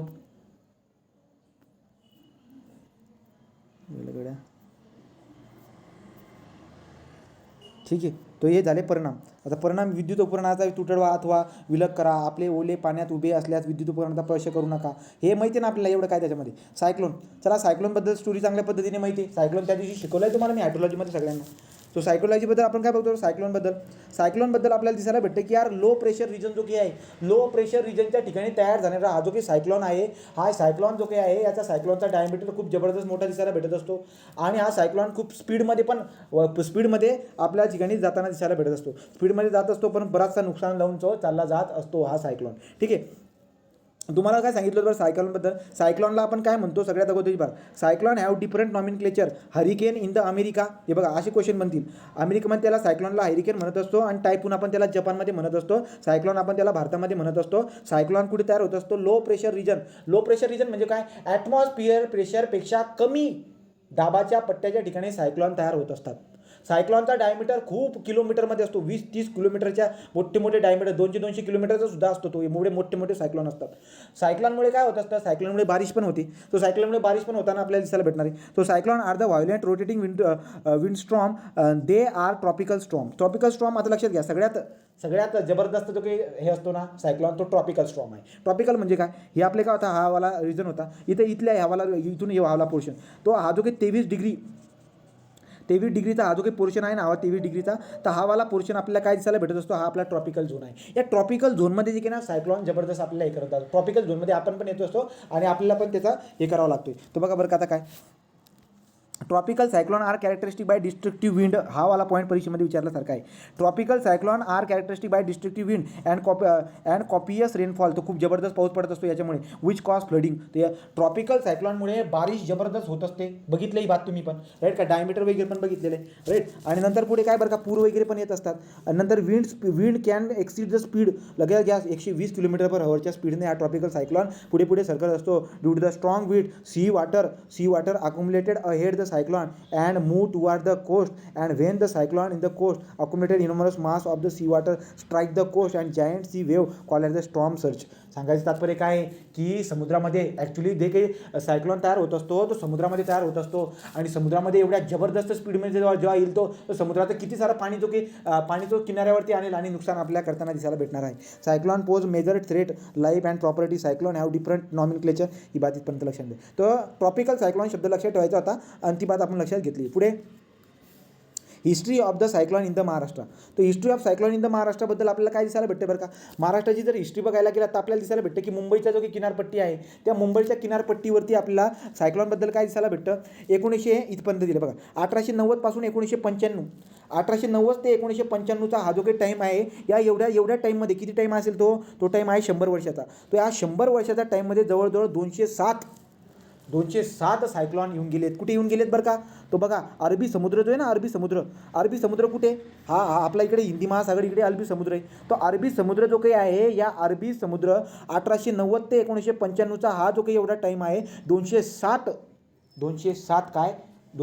सायक्लॉन तयार झालेले आहेत. तयार झालेले आहेत. काही सरळ महाराष्ट्रामधून सरळ निघून गेले, परंतु काही जे काही आहेत, काही आपल्या मुंबईचा जो काही किनारपट्टा आहे इथे जबरदस्त नुकसान करून गेले. तर ती माहिती इथे दिलेली आहे बघा. तो अरबी समुद्र ड्युरिंग द पिरियड 1890 ते 1995 207 सायक्लॉनिक जे काही आहे सायक्लॉन तयार झालेले आहेत, रेकॉर्ड आपल्याकडे तेवढी माहिती आहे. Most of them most of them move away from the Maharashtra, काही सरळ महाराष्ट्रामधून निघून गेलेले आहेत. Thus coastal region Maharashtra is climatologically area where the frequently cyclone disturbance is very low, right का. आता बघा 207 पैकी बरेचसे निघून गेले, परंतु काही परिणाम करून गेले. किती परिणाम करून गेले? 207 पैकी out of 207 19 affected the Maharashtra Goa coastal. Maharashtra आणि गोवाचा जो काही किनारपट्टा जो काही आहे ना, त्या किनारपट्टीवरती 19 सायक्लॉन जे काही आहेत अरबी समुद्रामधून जनरेट झालेले, त्यांनी परिणाम करून दिले, राईट का. त्याच्यापैकी 19 पैकी 6 जे आहेत ना, 19 पैकी 6 तो 19 पैकी स्क्रीन दिसते का रे? स्क्रीन दिसते का? तो 19 पैकी 6 जे काही आहेत कुठे गेले? 19 पैकी 6 जे काही सायक्लॉन होते त्याच्यामुळे बघा causing 70 death with 150 boats and 160 crew missing. लक्षात घ्या, त्या समुद्रामध्ये समुद्राचं हे करणारा कोण, खलाशी वगैरे म्हणतात ना त्याला, तर तो खलाशी ना 160 खलाशी गायब झाले, मिसिंग गायब झाले. 150 बोटी जे काय आहेत त्या 150 बोटी बुडून गेल्यात, राईट का. इथं 70 हे दिलेले आहे. आता 70 संख्या मला तर कमी वाटते, ठीक आहे. तो खूप सारे जे काय आहे आपल्या नुकसान. तो मी काय म्हणतोय की अरबी समुद्रामधून तो टायमिंग जो होता 1890 ते 1995चा, तर त्यावेळेस खूप सारे सायक्लॉन जे आहेत अरबी समुद्रामधून जनरेट झाले. काही महाराष्ट्रामधून सरळ निघून गेले, काही परिणाम न करता 207 पैकी 19 जे काय आहेत ते थोडेफार परिणाम करून गेले. तर 200 नंतर 19 पैकी 6 जे काय आहेत ते 19 पैकी 6 वाल्यांनी काय काही करून टाकले, ती बात लक्षात ठेवायची. पुढे काय बरं का. So Maharashtra the wind cyclone hazard map Maharashtra. तर आता आपण काय करत, एक नकाशा तयार करून ठेवलेला आहे बाबा, कुठे कुठे नकाशा आहेत, याचे नकाशे आहेत की कुठे जास्त सायक्लॉनमुळे परिणाम तयार झाले. The wind cyclone hazard map Maharashtra has been produce indicated the risk zone according the possible impact. बरोबर. तो मग आता पुरांमुळे होणारे जेवढे काही हे असतील ना, त्याचा नकाशा आपण बनवलेला आहे. जसं की अर्थक्वेक प्रॉन एरियासाठी आपण जो नकाशा बनवतो ना, सेम महाराष्ट्रासाठी बनवला आहे. Mumbai which is economical capital of the India. Okay, economical capital आहे आपली मुंबई जी आहे ती आर्थिक आपण हे म्हणतो ना राजधानी, राईट. तो सेम तो coastal city which face the many threat to the cyclone.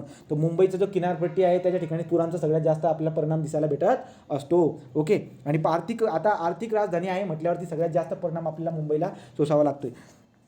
पुढे काय, फेस पेरिफेरल इम्पॅक्ट 1982ला सगळ्यात जास्त झालं. 88 1996 has been two occasionally. June 1948 1996 indicated the city prone cyclone consider this problem the Indian economy may be face serious problem in the Mumbai. लक्षात घ्या, तर मुंबई ही आपल्या भारताची आर्थिक राजधानी आहे, परंतु असे सायक्लॉन जर का येऊन सत्यानाश लावत असतील तर किती परिणाम करून जाणार आहे, ती बात इथं दिलेली आहे की 1982 1988 1986, राईट का. तर या टायमिंगमध्ये खूप पुरांमुळे आपले सायक्लॉन जे काही आहे, सायक्लॉनमुळे जे काही आहेत खूप सारे नुकसान आपल्याला या ठिकाणी दिसायला भेटत आहेत. हा टायमिंग इथं दिलेला आहे. ओके, पुढे काय, इंडिकेटेड द फ्रॉन्ट सायक्लॉन. तो सायक्लॉनसाठी मॅप वगैरे बनवून झाला. मुंबईची बात करून टाकली, मुंबईचे परिणाम काय होतात ते पण बघितले, राईट. हिट. आता बिफोर द सायक्लॉन सीझन कुठपर्यंत आलं बरं का आता हे. ओके, तो प्रिव्हेंटिव्ह वगैरे काय काय घेता येतील सायक्लॉनबद्दल ती बात लक्षात आली. Before the cyclone season. तो सायक्लॉन सीझन काय म्हणलं आहे बरं का. Before the cyclone check house.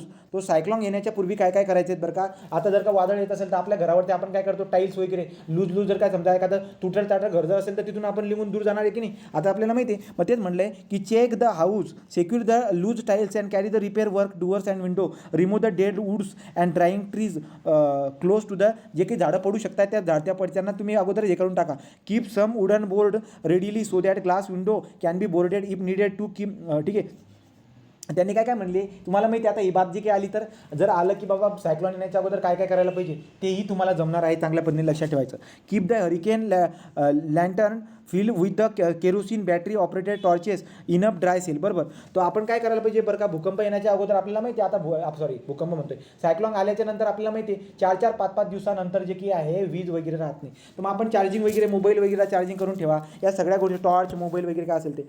Demolish the condemned building, keep some dry non perishable food always ready emergency use. बरोबर. सायक्लॉनमुळे पाण्याचा तुटवडा, अन्नाचं जे काही आहे सगळं जे काही व्यवस्थित साठवून ठेवा, वापरता येईल. Keep the disaster emergency kit ready. लक्षात ठेवण्यासारखी बात नाही, लॉजिकने हे क्वेश्चन सॉल्व्ह होणार आहे. पुढे बघा आता बरं का, तो आता पटपट MCQ सॉल्व्ह करून टाकू. The most destructive atmosphere disaster is what. तो मोस्ट डिस्ट्रक्टिव्ह ॲटमॉस्फेरिक म्हणजे काय, जर ॲटमॉस्फेरिक प्रेशरपेक्षा कमी तो वातावरणाच्या कमी दाबाच्या याच्यामुळे तयार होणारा हा ॲटमॉस्फेरिक, राईट का. सो मोस्ट डिस्ट्रक्टिव्ह ॲटमॉस्फेरिक शब्द यूज केलेला आहे तो काय झाला आपला ट्रॉपिकल सायक्लॉन. तो ट्रॉपिकल सायक्लॉन जो काय आहे ॲटमॉस्फेरिक डिझास्टर आहे. Next is what, peninsular India dot dot near the occasionally. तो आता जो काही पेनिसुलर म्हणजे किनारपट्टी, ही किनारपट्टीवरती काय दिसायला भेटतं आपल्याला, तो पूर वगैरे. तो peninsular India occur occasionally, flood occur occasionally म्हणजे काय बरं का, तो पेनिसुलर इंडिया जो काय आहे इकडचा जो पोर्शन आहे हवाला, इथं अचानक आपल्याला काय दिसायला भेटत असतात, पूर वगैरे येताना दिसायला भेटत असतात. तो पेनिसुलर रिजन जो काय आहे इकडचा पेनिसुलर रिजन इकडचा ते तो हा जो पोर्शन आहे या ठिकाणी आपल्याला काय दिसायला भेटतात, तर पूर वगैरे अचानक येताना दिसायला भेटत असतात. Coastal erosion is mostly cause by the dot dot wave. Costly, आता हे जे काय आहेत ना समुद्राच्या ज्या लाटा असतात ना, समुद्राच्या लाटांमुळे काय होत असते आपल्याला मातीची धूप वगैरे त्या ठिकाणी दिसायला भेटत असते. वेव्हचा पॉईंट आपण बघू तेव्हा ते घ्यायला पाहिजे होता तो, तर ठीक आहे तरी चालेल. पुढे बघू. The eastern coast is most prone to the cyclone because of what.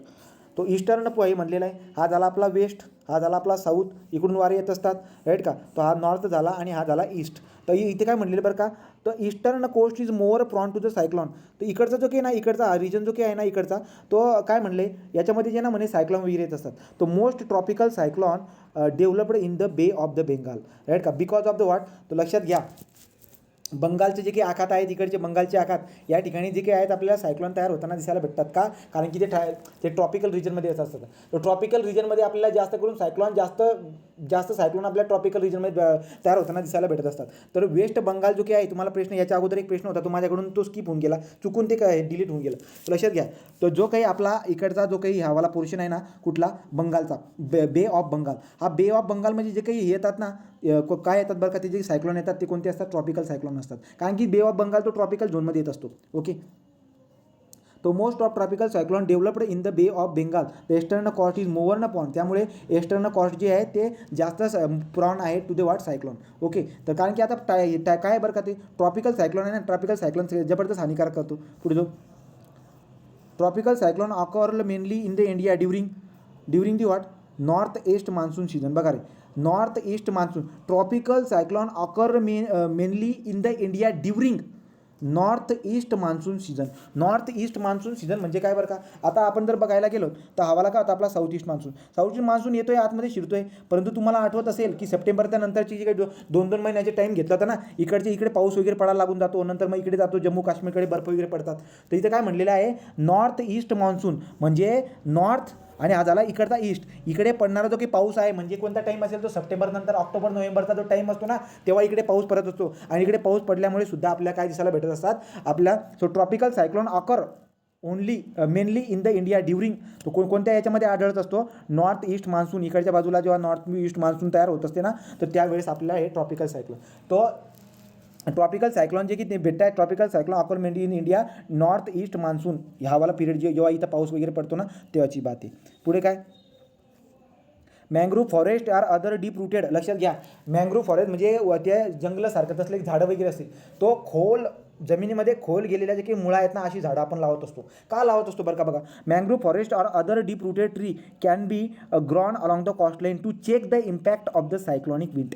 Cyclonic विंडचा किती परिणाम होत आहेत हे चेक करण्यासाठी आपण काय करत असतो, किनारपट्टीवरती डीप रूटेड जे काही आहेत खोलमध्ये मुळांपर्यंत जाणाऱ्या हे लावत असतो. लक्षात घ्यायचं, ज्यांच्या मुळा खोल आहेत अशा वनस्पती किनारपट्टीवरती का लावत असतात, तर जे काही सायक्लोनिक विंड आहे त्याचा परिणाम किती झाला आहे ते बघण्यासाठी सुद्धा, राईट का, आपण काय करत असतो, सायक्लोनिक आपलं जे आहे mangrove forest or the deep rooted वापर करत असतो.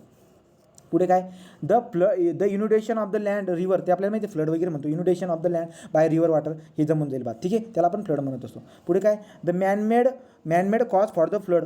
आता माणसामुळे जे काही आहेत ना, माणसामुळे पण पूर वगैरे येऊ शकतो. कशामुळे बरं का, फॉल्टी इरिगेशन. आता आपण बघितलं ही बात बघितलं इरिगेशनच्या पहिल्या चॅप्टरमध्ये की फॉल्टी इरिगेशनमुळे जे काही आहेत पूर वगैरे येत असतात. ओके, पुढे काय, tsunami are large wave. Tsunami are large wave generated by the what, अर्थक्वेकमुळे सुनामी वगैरे जनरेट होत असते. पुढे next, Andaman Nicobar island and east coast India have been affected. Andaman Nicobar island and east coast of India have been affected tsunami, right का. तो सुनामीला affected असतात, ही बात लक्षात ठेवायची, माहिती म्हणून लक्षात ठेवा. अंदमान निकोबार आयलँड जे काही आहेत यांच्यावरती परिणाम जास्त करून सुनामीचा होत असतो. पुढे the worst natural hazard which often result disaster, which often result, तो म्हणजे काय बरं, काय याचा मिनिंग काय झाला, तो कम से कम टाईममध्ये सगळ्यात जास्त सत्यानाश लावणारा जो काय आपला अर्थक्वेक आहे.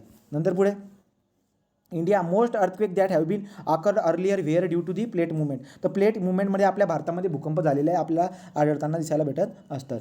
पुढे काय, the earthquake zone which is known as the zone of moderately intensity. तो मॉडरेटली इंटेन्सिटीचा जो की झोन असतो तो इंडो गंगेटिक झोन, वरचा जो की झोन आहे इंडो गंगेटिक झोन आपण त्याला म्हणत असतो. तर त्या इंडो गंगेटिक झोनला आपण काय म्हणत असतो, मॉडरेटली इंटेन्सिटी झोन आपण त्याला म्हणत असतो. पुढे जर केलं तर काय बरं का, तर हाय टेम्परेचर काम एअर हायली सॅच्युरेटेड ॲटमॉस्फिरिकमुळे, आठवते का ॲटमॉस्फिअरमुळे काय होत असते, सायक्लोन तयार होत असते. वातावरणाच्या कमी जास्त याच्यामुळे कमी दाबाच्या पट्ट्यामुळे होत असते. मग ते टेम्परेचरमुळे, आता कमी दाबा, pressure and temperature relate to each other. High temperature झाला का प्रेशर वगैरेच्या दाबावर ते कमी दाबाच्या पट्ट्यामध्ये सायक्लोन तयार होत असतो. पुढे नाव last, the earthquake zone which is known as the zone of minimum intensity is what, peninsular zone. तो पेनिस्कुलर झोनला आपण मिनिमम इंटेन्सिटीचा झोन म्हणत असतो. हे एक पॉईंट आणि वरचा एक पॉईंट माहिती तुम्ही लिहून घ्या आणि गोष्टींच्या रिव्हिजन करत राहा. ठीक आहे, रिव्हिजन करत राहा. इथं आपण थांबून घेऊ आता.